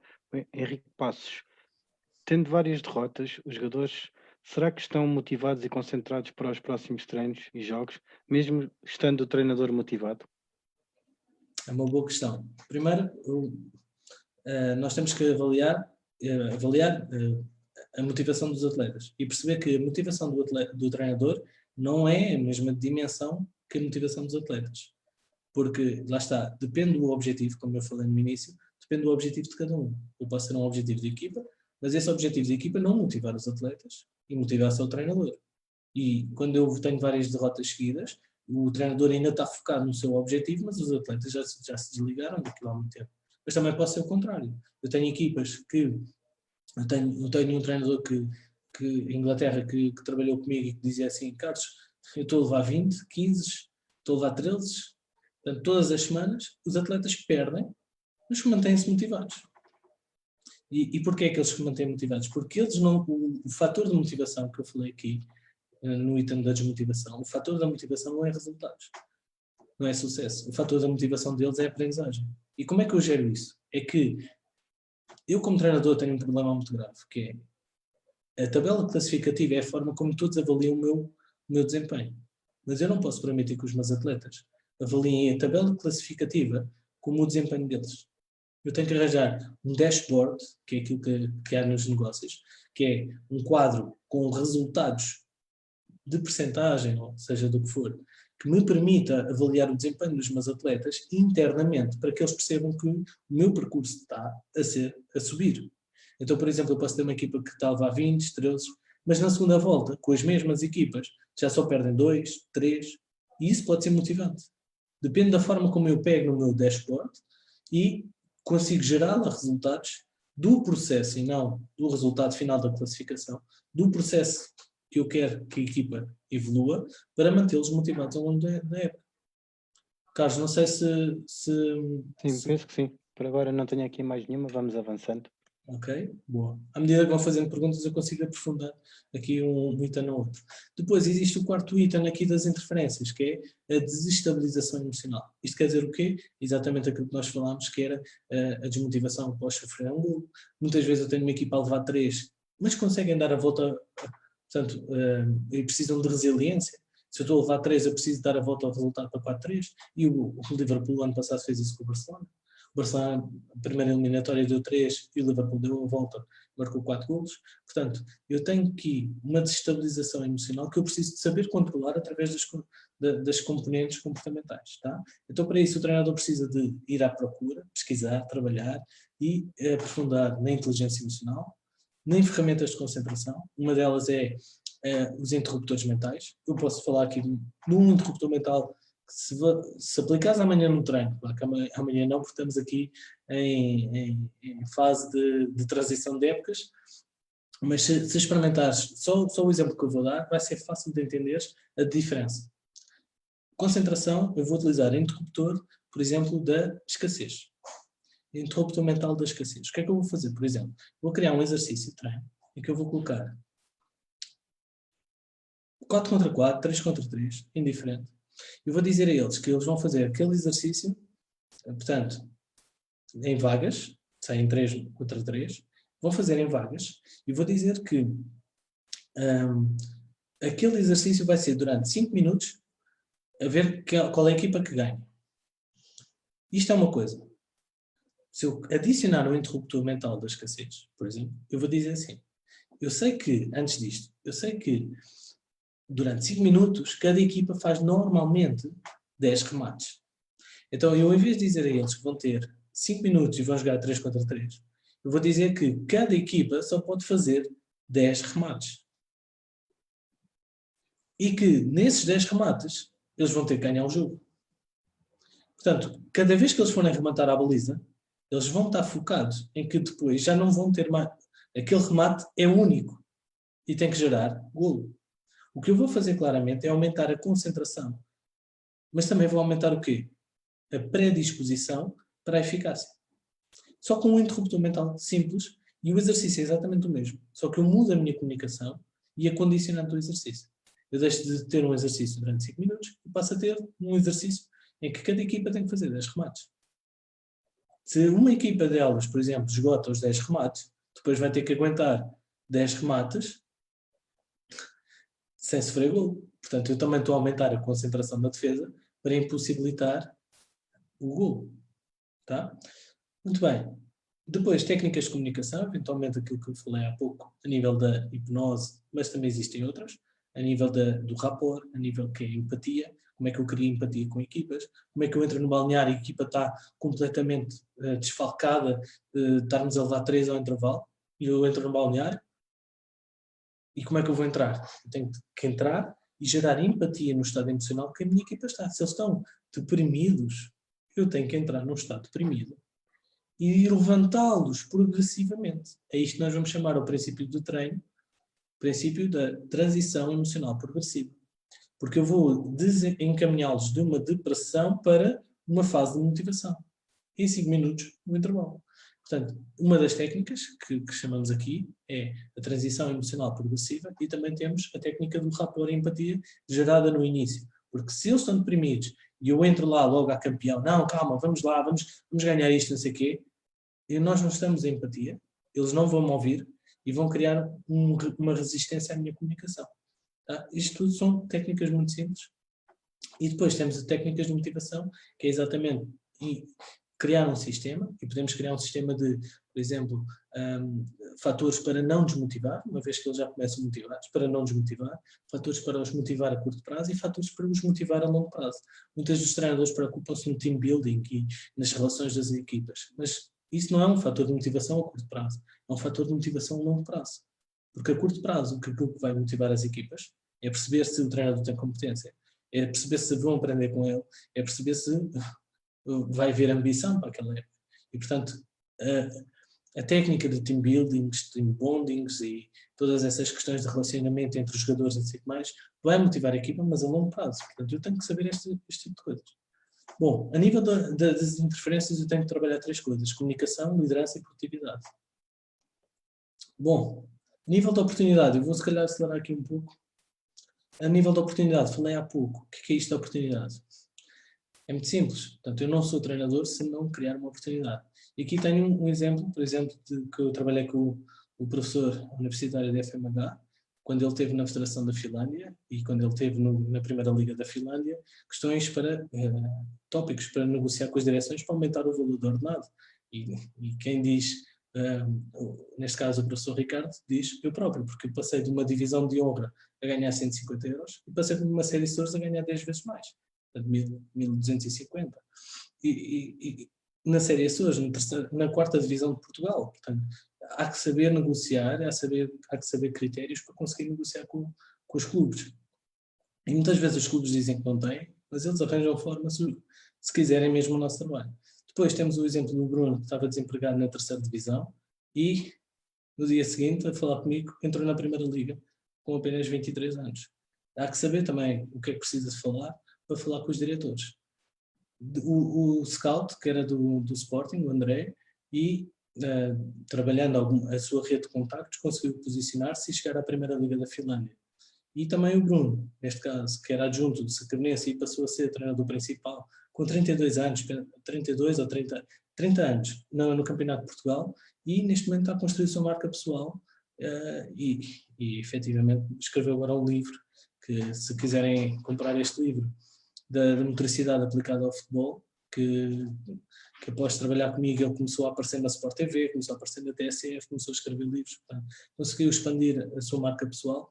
Ele basicamente escreveu este livro e, como eu tenho relação com ele, se me mandarem um e-mail, no final eu irei partilhar, eu posso arranjar a encomenda com o livro assinado para vocês, quem tiver interesse. Aqui ele fala em alguns aspectos também comportamentais. Tá? Muito bem. O que é isto da questão da oportunidade? Bom, é normal todas as épocas haverem cursos de treinador, haverem associações, haverem faculdades que formam todos os anos mais 50, 100, 200 treinadores. Portanto, é normal se o mercado só tem X vagas, que cada vez mais, aumentando o número de procura, os lugares começam a ficar reduzidos. Portanto, o treinador tem que saber o que é que tem que fazer nessa situação. Depois, outra questão é, por exemplo, eu tenho qualidade, eu quero chegar a uma equipa maior, mas eu não sei como é que eu chego a essas equipas. Ou será que o facto de eu me relacionar com outras pessoas não faz com que eu esteja, entre aspas, a faltar ao respeito à minha entidade? E, portanto, estas questões todas, a nível da criação de oportunidade para a próxima época desportiva, cria aqui um problema para o treinador. E depois ainda existe aqui a dificuldade de sair do seu foco, porque muitas vezes o treinador, quando entra na equipa, só está focado, treino, jogo, e esquece da sua capacidade de mostrar o seu trabalho, de divulgar o seu trabalho, para que possa receber propostas para a próxima época. E, portanto, eu já tive treinadores que só trabalharam comigo o resultado, dentro da forma, só trabalharam o resultado e não tiveram oportunidades, porque não trabalharam isso. Portanto, para ser um treinador de sucesso não basta ter resultados. Tem que se trabalhar também a questão da oportunidade. E muitas vezes aquilo que eu digo a eles é que todos os treinadores que trabalham comigo têm esta mentalidade, que é, nós temos que ter 3 ofertas no final do ano. Eu tenho que receber 3 propostas para trabalhar. Isto significa o quê? Significa claramente que se tiver uma proposta, eu vou ficar preso àquela proposta. Provavelmente aquela proposta vai ser mais baixa, ou vai ser algo que eu não quero, mas como eu não quero ficar de fora, eu vou ter que aceitar. Então isso vai ser uma prisão. Se eu tiver 2 propostas, o que vai acontecer provavelmente é que eu vou ter um dilema e vou partir a cabeça e ver qual é que vai ser melhor para mim. Se eu passar a ter 3 ou mais propostas, eu já posso decidir com liberdade e eu posso eventualmente perceber qual é a proposta em que eu posso negociar para aumentar o meu valor e para saber como é que aquela proposta me vai lançar para o posicionamento que eu quero na época seguinte. Tá? Então, para isso, o treinador precisa trabalhar 3 áreas. Perceber claramente qual é o seu posicionamento. Se eu sou treinador de formação, se eu sou treinador de alta competição. Se eu tenho valores mais associados para um lado ou para o outro. Se eu quero entrar como adjunto ou se quero entrar como principal, se eu quero entrar como scout. Qual é o meu posicionamento claro? Agora, o que eu não posso fazer é andar a saltar de um lado para o outro. Hoje eu treino o sub-13, amanhã o sub-15, depois o sub-14, depois o sub-17, depois vou para séniores, depois volto para os júniores. Porquê? Porque isso, claro que se o objetivo do treinador for ter várias experiências, estamos no caminho certo. Se o treinador quer chegar a um alto nível, ele não pode fazer isso. Porquê? Porque ele não vai conseguir gerar resultados. Porque tal como falámos há bocado naquela questão, a especificidade de cada escalão vai-me dizer a mim qual o nível de convicções que eu tenho de trabalhar, o nível de mentalidade, o nível de motivações, o nível de problemas que aquele plantel me vai apresentar naquele escalão. Portanto, quando eu sou muito especialista num determinado escalão, eu sei antecipadamente com o que é que eu vou lidar. E é por isso que, por exemplo, a nível do futebol de 11, temos o Vítor Oliveira, que na segunda liga sobe muitas equipas da segunda para a primeira, porque ele está claramente num posicionamento bem direcionado. Ele sabe tudo o que ele precisa a nível de motivação, de estrutura, de método, para aquele resultado que ele precisa. Depois, a nível do networking, o treinador tem que ter a capacidade de fazer o quê? De se relacionar ao longo da época, mostrando o seu trabalho, mostrando a sua competência, mostrando resultados e gerando essa informação, ter a capacidade de distribuir isso para as pessoas que vão decidir no final da época se querem ou não querem. Portanto, eu tenho que fazer chegar esses dados às pessoas que vão poder decidir. Agora, elas vão decidir porque é o amigo do outro amigo ou não sei o quê, quando elas não conhecem mais ninguém. Então é mais fácil eu decidir que entre 2 treinadores, quando eu conheço este treinador que é amigo de um amigo meu, quando este treinador se me apresentasse o seu trabalho e me gerasse a minha confiança direta, eu já não precisava do amigo do amigo. Eu já escolhia pela competência. Só que, por exemplo, basta pensar para a próxima época. Onde é que gostava de começar a próxima época? Penso num clube que gostava de começar a próxima época. E a minha pergunta é simples. Eles sabem que você existe? É simples. Então o networking é eu perceber quem é que eu quero que me conheça e mostrar-lhe o meu trabalho. Não é vender, não é dizer, eu quero trabalhar na sua equipa. Não é isso. É fazer chegar o meu trabalho para que eu possa receber o trabalho e dizer assim, não, este trabalho tem qualidade. Para o resultado que eu quero, se calhar faz sentido. E é isso que faz com que eu consiga pegar em treinadores e eles consigam entrar nas equipas. Porque eu ajudo-os a fazer network. E muitas vezes é desbloquear aquilo que os prende, que está nos fatores pessoais, que vamos falar mais à frente. E por fim, como eu falei no Vítor Oliveira, eventualmente há outros treinadores a nível do futsal que já são uma referência e, portanto, eles já não precisam de trabalhar as questões do networking. Porquê? Porque eles já geram resultados e os clubes apresentam-lhe propostas independentemente dos resultados que ele tiver. Portanto, o objetivo aqui é como é que eu depois, chegando a uma referência, eu consigo manter ao longo do tempo conhecido e a receber as propostas que eu quero e não que surgem. Tá? Muito bem, a terceira questão a nível pessoal tem a ver exatamente com as questões mais diretas ao treinador, a gestão emocional do próprio treinador. Nomeadamente tenho aqui um treinador que está no Benfica, na equipa B, que é o Marco, em que tive que desbloquear aqui algumas questões para que ele pudesse lá entrar. E o outro Marco, um é o Marco Pimenta, o outro é o Marco Santos, que aumentou claramente, estava numa equipa na China e de uma época para a outra multiplicou o ordenado e melhorou a confiança, a organização, a produtividade de forma brutal, com 2 sessões só. Uma coisa espantosa. Bom, a nível pessoal, onde é que nós temos bloqueios? Temos 4 tipos de bloqueios. Primeiro, o resultado. Quando eu defino um resultado a nível pessoal, eu posso não acreditar nesse resultado. Ou que esse resultado pode ser indesejável para mim. Então, imaginando, eu posso definir que eu quero um resultado de ser o melhor campeão, o melhor treinador do mundo, mas eu tenho uma mulher que não quer sair de casa, não quer sair de Portugal. Então, o resultado não é desejável para o meu meio familiar. Já vou criar aqui um problema. E, portanto, já vou criar aqui um problema a nível da oportunidade. Mas também esse resultado pode não ser desejável para a equipa. Há resultados que não são desejáveis para as equipas, a nível da metodologia de liderança. Vou dar um exemplo. Certa vez eu fiquei em primeiro lugar no Campeonato de Portugal. Nós queríamos subir divisão. E o clube disse que não queria subir divisão. Portanto, o resultado era indesejável para toda a comissão. O que nós temos que perceber é se esse resultado é desejável entre todos. Mas necessariamente eu tenho que perceber se na minha ecologia pessoal, se aquele resultado vai ser bom para mim. Então, e isto pode gerar um bloqueio pessoal. Outro exemplo, uma equipa dos Açores, quando eu tive nos Açores, esteve sempre em primeiro e nas últimas jornadas bloqueou-se e não subiu, perdeu os jogos. Porque o objetivo dos jogadores não era subir, porque se subissem, eles iriam ser dispensados.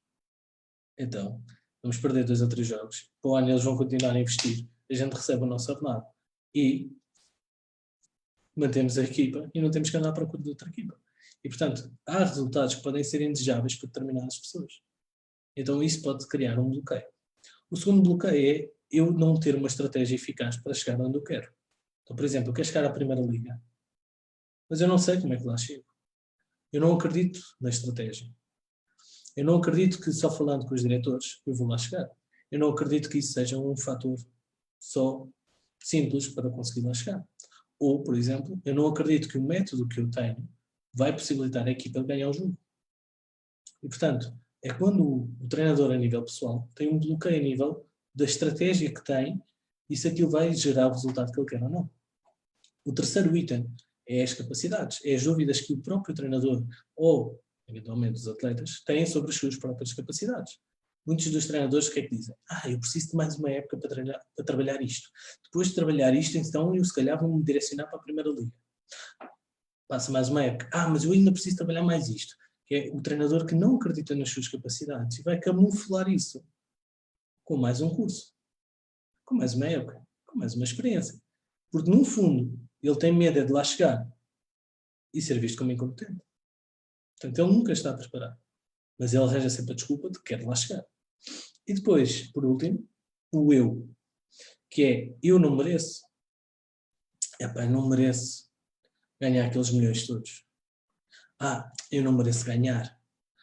Eu não mereço, esta equipa é fraca, não merece irmos para cima deles, porque se formos para cima deles e ganharmos, depois eu não mereço este reconhecimento.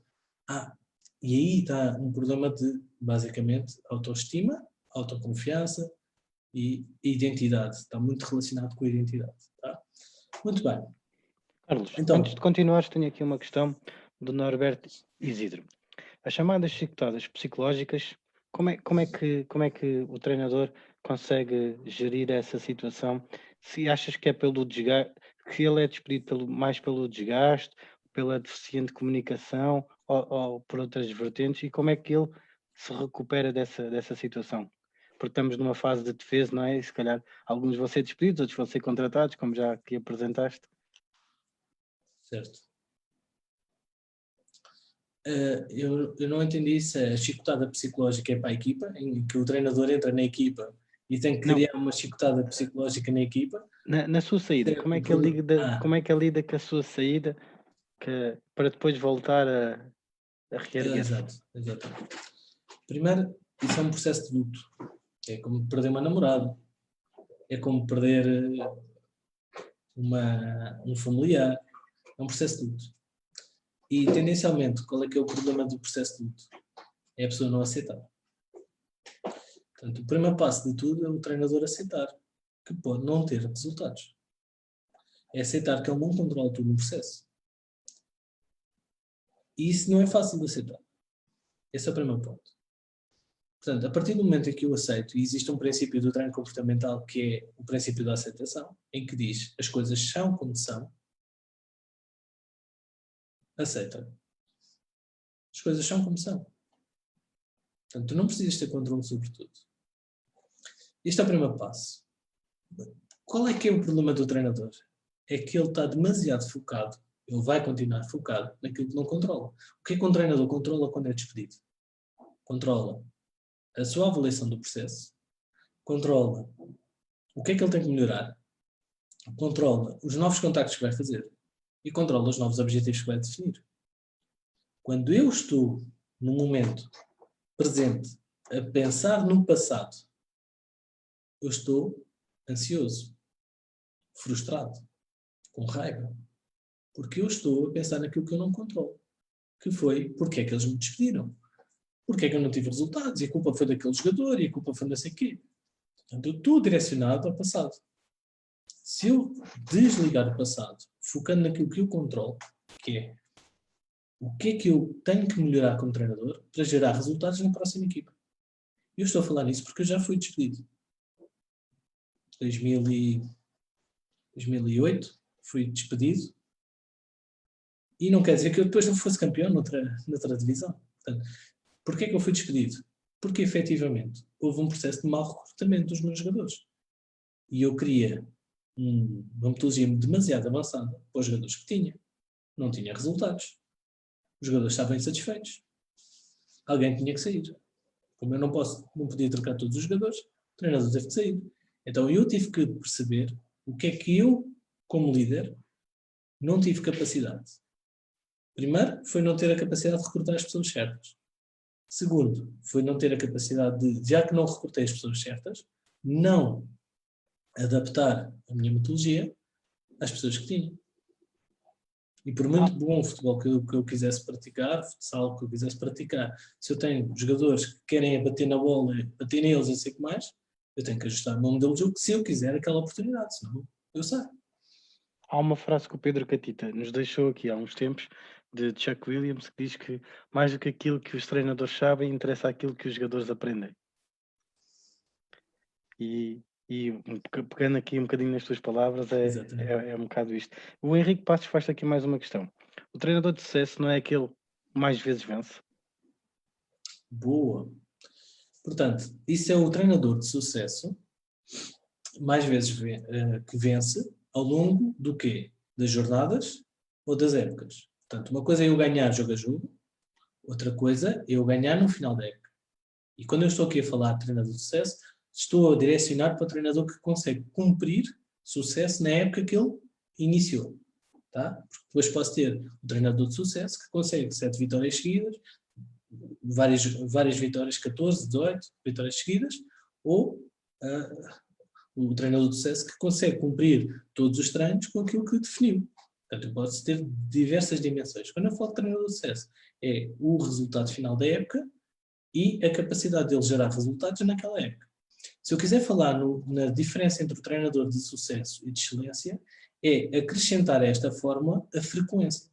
Ou seja, o treinador de excelência, que é muito reconhecido e por ser excelente, é o quê? É o treinador que consegue primeiro gerar uma oportunidade, depois, quando tem uma oportunidade, gerar resultado, diminuir os problemas pessoais e estar só focado na metodologia, reduzindo as interferências através da sua liderança. Portanto, ele tem resultados numa época, versus a frequência com que ele consegue. Se ele fizer isto durante 10 épocas, top, é excelência.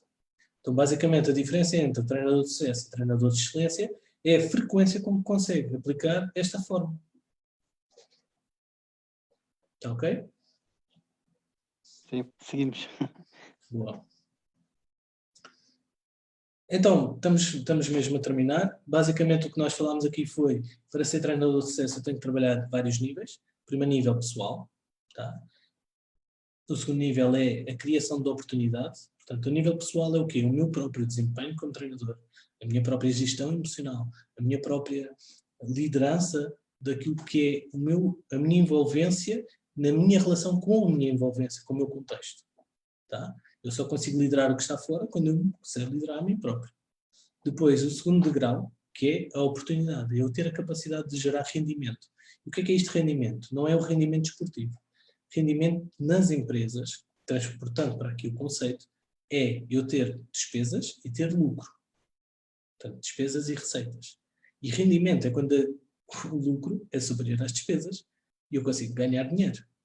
Agora, quando eu sou treinador, eu tenho que ter a noção clara de que isto é um negócio. E muitas vezes a nossa paixão não nos deixa ver isto como um negócio.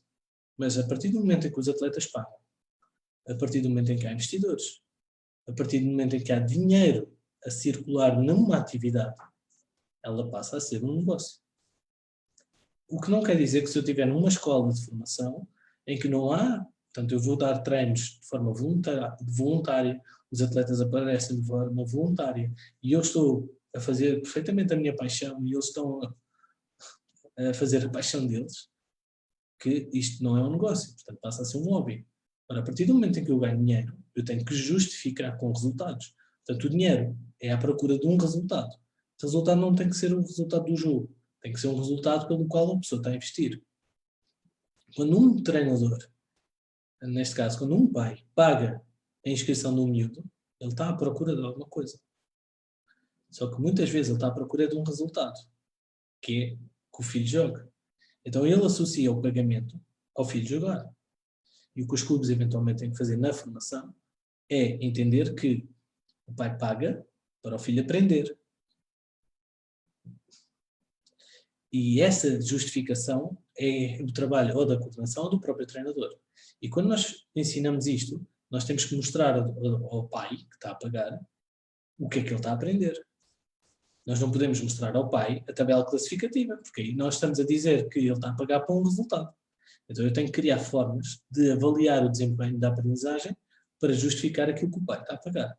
A nível da formação. A nível dos séniores, investimentos de clubes profissionais, eu tenho que ter a noção de que um investidor ou um clube que paga um treinador, ele está a pagar para gerar um resultado. Vou dar de forma muito simples. Imaginando que nós estamos gordos, nós treinador, estamos gordos e cada um de nós arranja um PT. Durante 3 meses eu vou pagar ao PT para eu emagrecer.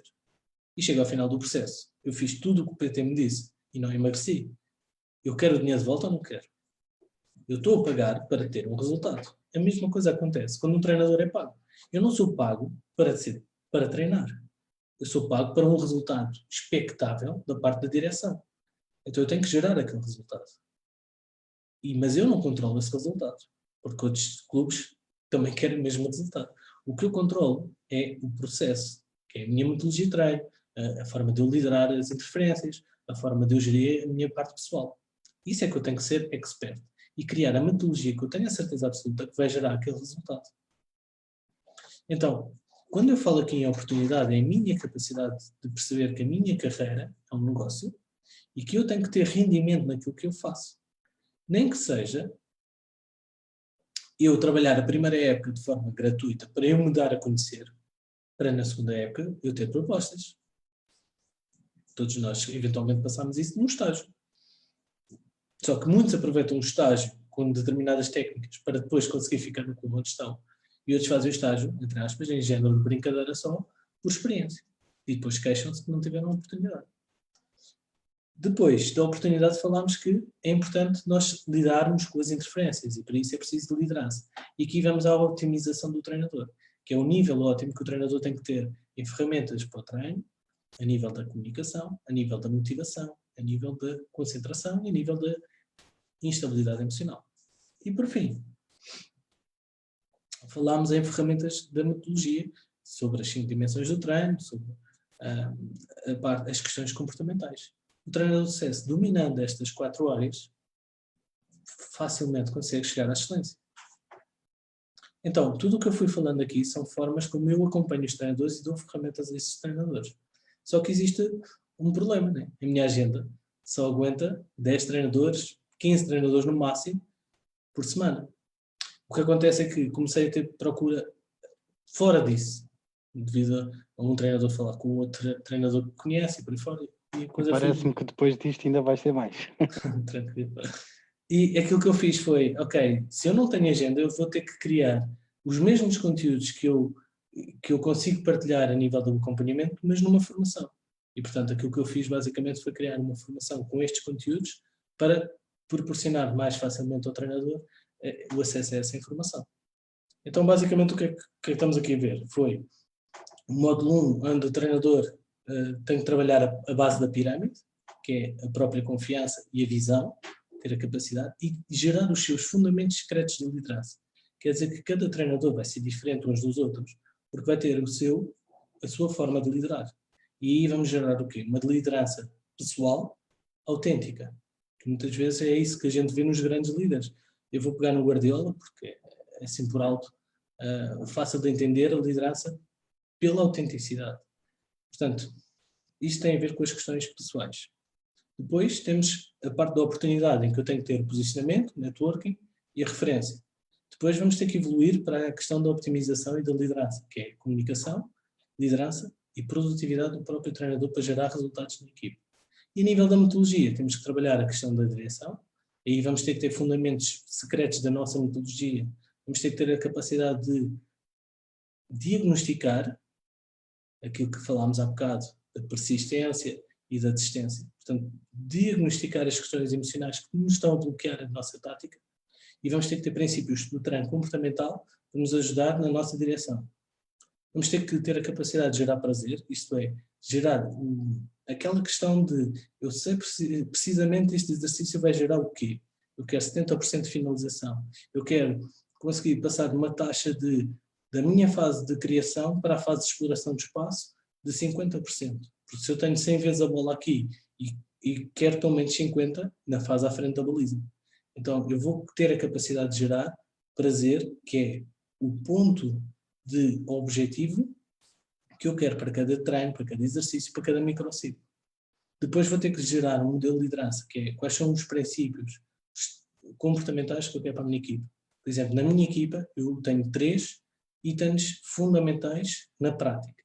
Um é superação, o segundo é vitória e o terceiro é competitividade. Quando eu falo de identidade de equipa, e agora aqui é uma discussão muito, muito profunda, muitas vezes eu vejo, a identidade da minha equipa é posse de bola, a identidade da minha equipa é o ataque rápido. Isso não é identidade da equipa, isso é uma estratégia técnico-tática, estratégica. O que é a identidade da tua equipa é algo muito mais profundo. É quem é que é a tua equipa. No final do jogo, eu tenho que dizer, quem vê um jogo da minha equipa tem que dizer, Carlos, a tua equipa procurou superar-se, a cada momento, quis sempre a vitória e foi altamente competitiva para atingir. Isto é a identidade da minha equipa. E a partir daqui, definindo estes 3 valores, eu vou começar a aprofundar quais são os valores que me vão levar a este resultado. Por exemplo, para a minha equipa ser altamente competitiva, um dos princípios fundamentais é a tal persistência após sofrer um golo. Então eu vou ter esse pilar dentro da competitividade. A minha equipa vai ser cada vez mais competitiva a partir do momento em que ela vai ser persistente. Mas também vai ser muito mais competitiva a partir do momento em que vai ser resiliente. Mas também vai ser muito mais competitiva a partir do momento em que vai ser imprevisível. E quando é que eu quero imprevisibilidade? Provavelmente no ataque. Eu tenho que criar estes princípios a nível da liderança que depois vão interligar com o modelo de jogo. Quais são os princípios técnico-táticos e estratégicos para conseguir aplicar estes valores dentro da minha equipa a nível de convicções coletivas. Depois eu tenho um modelo estratégico, que é o quê? Basicamente é perceber que, ok, vamos jogar com uma equipa mais forte, a equipa está com confiança abaixo. Motivação alta. Qual é que vai ser a estrutura da minha semana? Vou jogar com uma equipa mais fraca. Motivação baixa, confiança demasiado alta. Arrogância. Eu vou ter que baixar a confiança deles e vou ter que aumentar a confiança, a motivação. Portanto, eu tenho que ter um modelo estratégico para cada tipo de variação emocional que a minha equipa vai passar. Depois, claramente, isto é a parte teórica do planeamento. Mas eu depois tenho que pegar numa pirâmide de princípios, que é o modelo de jogo. Princípios, subprincípio, dinâmicas intersetoriais, que interligue tudo isto naquilo que eu preciso de gerar no treino. A nível de comportamento, técnico-tático, estratégia. E depois tenho que ter uma estrutura que me permita perceber que tipo de condicionantes é que eu posso acrescentar ao exercício, que são os tais interruptores mentais, são as tais questões de condicionantes de o gol só é válido se eu fizer o próximo remate. Portanto, qual é a estrutura de condicionantes que eu tenho que acrescentar ao exercício?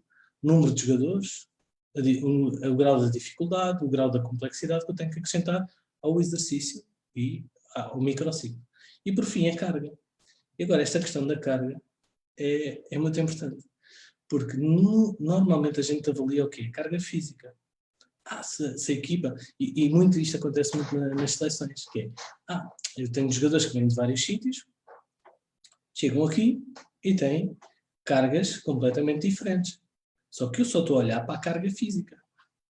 E geralmente vou fazer um quê? Um treino mais soft, muitas vezes desfalcado de conteúdo, porque eu quero conseguir dominar a carga física. Mas existem 3 tipos de carga. Existem mais, mas tendencialmente aquilo que eu trabalho são 3. Primeira, física. Segunda, mental. E terceira, emocional. O que é carga física? A gente sabe, é o desgaste físico do corpo a nível da estrutura muscular. Mas também temos um desgaste mental. Não acontece ao treinador, por exemplo, ou ao jogador, estar a fazer uma determinada atividade durante um dia, chegar ao final do dia, ter a cabeça cansada e o corpo bom para fazer qualquer coisa. Isso é um desgaste de quê? De percepção e de quantidade de informação que nós temos que assimilar. Ora, quando eu faço um treino tático, mais do que a questão física, eu posso só fazer um treino tático a nível de posicionamentos e a nível de princípios, não sei o que mais, que eu não vou ter um desgaste tanto físico, mas eu estou a desgastar decisionalmente o atleta. Isso gera uma carga mental. Mas depois também tenho uma terceira carga, que é a carga emocional. Eu posso fazer um treino mentalmente cansado, fisicamente cansado, mas emocionalmente zero. O que é isto emocionalmente? Eu queria provocar a frustração no treino ou não? É porque quanto mais insucesso eu provoco no treino, mais frustração, mais raiva, mais desgaste emocional. Claro que estas 3 dimensões estão interligadas numa fadiga neurofisiológica, que me pode levar a um estado de burnout ou não. E depois, eventualmente, outro dia podemos aprofundar isso. Mas o que eu falo, eu deixo de falar de fadiga física. Eu passo a falar em fadiga neurofisiológica, que é a fadiga que interrelaciona o físico, o mental e o emocional. Porque eu próprio sei que num determinado treino tenho que aumentar o cansaço, entre aspas, a fadiga emocional, e no outro tenho que baixar.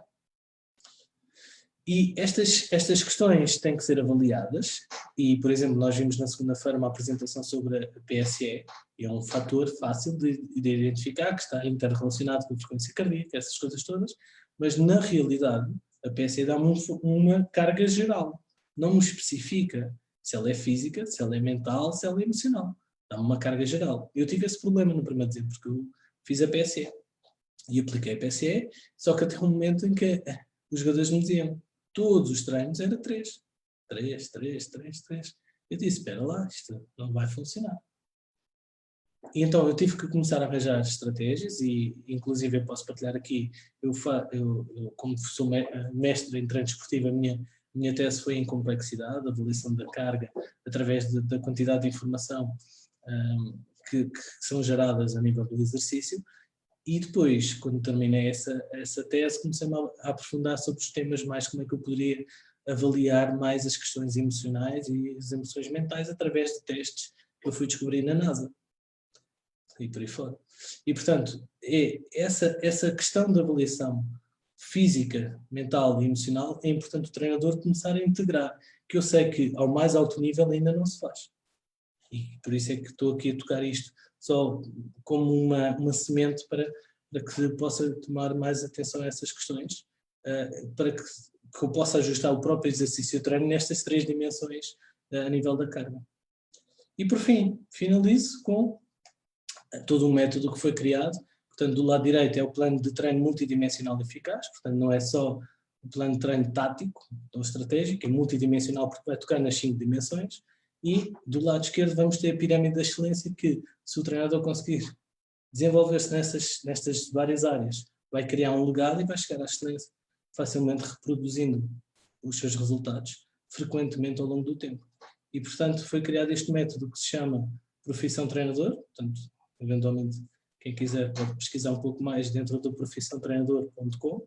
Quem quiser tem aulas gratuitas neste momento em profissãotreinador.com/conteúdos, sem acento, só escrever /conteúdos, tem lá 4 aulas gratuitas todos os meses. Portanto, e questões, por exemplo, quem quiser o livro do Bruno, pode-me enviar um e-mail, Carlos, quero o livro, eu vou pedir os dados, essas coisas, e eu consigo o autógrafo do autor, assinar o livro e vai ser entregue em vossa casa. E questões sobre esta apresentação, alguma coisa que queiram, possam precisar da minha ajuda, é fácil, é só mandar um e-mail para profissãotreinador@gmail.com. E agora estou aberto aqui a algumas Carlos, tenho aqui perguntas. algumas questões. O Francisco tem aqui mais uma questão. Ser treinador de sucesso será arte ou ciência? Boa. Essa resposta é fácil, é a combinação entre a ciência e a arte. Porque a ciência é a nossa capacidade de estudar aquilo que foi feito na arte e torná-la reproduzível. Portanto, é aquilo que eu chamo de modelagem, e que na PNL se fala muito de modelagem, que é, nós vamos estudar os melhores, nós vamos olhar para aquilo que eles fazem, não necessariamente o comportamento, mas uma estrutura profunda que está por trás deles, e, entre aspas, copiar, mas moldando. Portanto, não é copiar, eu agora vou fazer aquilo que ele fez, ele arregaçou as mangas, eu vou arregaçar as mangas. Ele disse aquela palavra, eu vou dizer aquela. Não é isso. Modelar é eu perceber a estrutura de porque é que ele fez aquilo e enquadrar dentro, moldar, agora, tipo a plasticina, a minha forma de trabalhar. E aí eu consigo, claramente, tornar um processo científico da parte artística que eu consigo retirar, ou de mim ou dos outros. Aquilo que a gente chama a arte, normalmente é algo que parece que é natural, que sai por nós. Aquilo que é científico é aquilo que procuramos uma parte mais racional para dizer, ou seja, quais são as hipóteses, se isto está a funcionar ou não está a funcionar. E as duas têm que estar interligadas. O que nós não podemos fazer, e que eu tive preso muitos anos, foi eu só dar valor àquilo que é cientificamente comprovado. Porque se nós pararmos para pensar, a fórmula do Guardiola, ou a fórmula do melhor treinador do mundo a nível do futsal, eventualmente não foi estudada cientificamente, ele aplicou aquilo e depois lá chegou. Tendencialmente a ciência deverá ser o estudo daquilo que acontece na prática e que dá resultado, para percebermos a nível de fórmula, passo a passo, tipo receita, e transformado em determinados princípios para que a gente possa reproduzir a excelência criada. Agora, não, podem vir com aquela ideia de Carlos, não há receitas. Está bem? Eu não sei cozinhar. Se eu não tiver nenhuma receita, vou fazer um bom e belo bolo de chocolate. Mas se eu tiver a receita da minha avó, vai sair um bocadinho melhor. Carlos, mais uma questão. Mário Pacheco. Uma derrota num jogo é considerado um prejuízo ou uma experiência adquirida? Boa. Eu acho que uma derrota num jogo depende do objetivo do treinador. Ou seja, eu tive já um treinador que experimentou, na pré-época, provocar a derrota de propósito para preparar a equipa para o jogo seguinte, sabendo que aquela derrota não ia fazer muita moça. Agora, fora disto, se eu quiser ver a derrota como um processo de aprendizagem, aquilo que eu vou ter que fazer é dar uma nova interpretação àquilo que aconteceu, para dizer, ok, isto aconteceu, como é que nós vamos melhorar a nível de... E depois especifico os pontos e as percentagens do que eu tenho que melhorar. Portanto, uma derrota é um facto, é como uma faca, é como uma corda. Uma faca, por exemplo, eu posso matar alguém ou posso alimentar alguém pondo a manteiga no pão, não é? A corda, eu posso enforcar alguém ou posso salvar alguém do buraco. Portanto, a derrota é um facto, não é bom nem mau. Depende da interpretação que nós vamos trabalhar com a nossa equipa e depende do que nós vamos fazer com essa derrota. Às vezes, pegar nessa derrota como um facto que nós queremos direcionar para uma aprendizagem, para um jogo anterior, vai ser muito, muito interessante. Carlos, estamos mesmo a chegar ao fim. Quero-te agradecer a tua partilha, as tuas brilhantes ideias e esta apresentação fantástica que nos deixaste. Antes de irmos, quero-te pedir uma mensagem para toda a gente que nos esteve a ver, para aqueles que são fãs do teu trabalho e para todos aqueles que não conheciam e que passaram a conhecer a excelência desta apresentação e que vão com certeza ficar interessados em conhecer os teus vídeos. E então queria-te pedir essa mensagem. Isso é um nível de pressão assim um pouco alto. Eu vou aceitar o desafio. A mensagem é muito simples. Tudo começa a partir do momento em que nós percebemos que a dificuldade que nós sentimos é apenas a dificuldade do momento e que é a aprendizagem que nós podemos precisar para subir ao próximo nível. Isto significa muito daquilo que foi a minha experiência de vida, porque eu tive trabalhos de grupo na faculdade em que fui sacudido. Eu tive colegas em que fui despedido. No estudo praia, por exemplo, eu fui despedido. Na torre, eu desci de divisão e no ano a seguir eu fui despedido. E isso não quer dizer que nós, como pessoas, estamos mal. Quer dizer que nós, como pessoas, estamos a ter emoções e comportamentos que nos levam a um resultado. Neste caso é um resultado negativo. E, portanto, a mensagem que eu quero passar é que, independentemente daquilo que estás a passar, o que tu estás a obter como resultado é apenas direcionado a uma estratégia que tu estás a utilizar. Portanto, quanto mais tu cresceres, quanto mais tu te transformares a ti próprio, mais tu vais mudar as estratégias, mais tu mudas os teus resultados para chegar onde tu queres.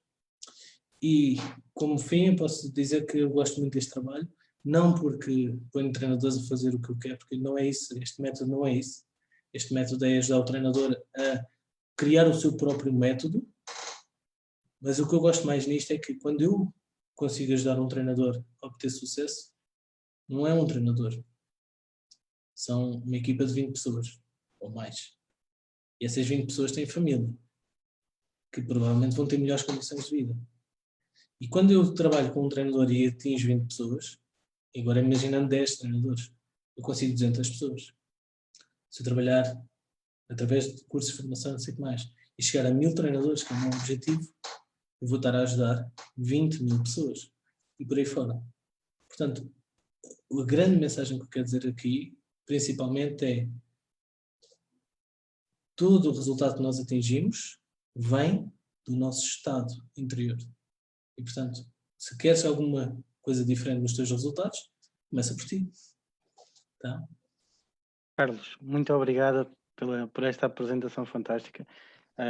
Vou só referir que amanhã teremos connosco o Marcos Antunes, que é do projeto Afonsinhos, que nos vem falar de uma história de Quinas de Ouro, de um projeto que começa na escola e que hoje em dia já está a chegar ao Inter Movistar, e vem-nos falar aqui um bocadinho dessa realidade. Relembrar também que estas apresentações vão ficar disponíveis para consultarem no nosso YouTube, e dar um grande abraço e agradecer esta fantástica apresentação do Carlos, e esperar por vocês todos amanhã, na hora do futsal, às 9 da noite. Cá nos encontramos.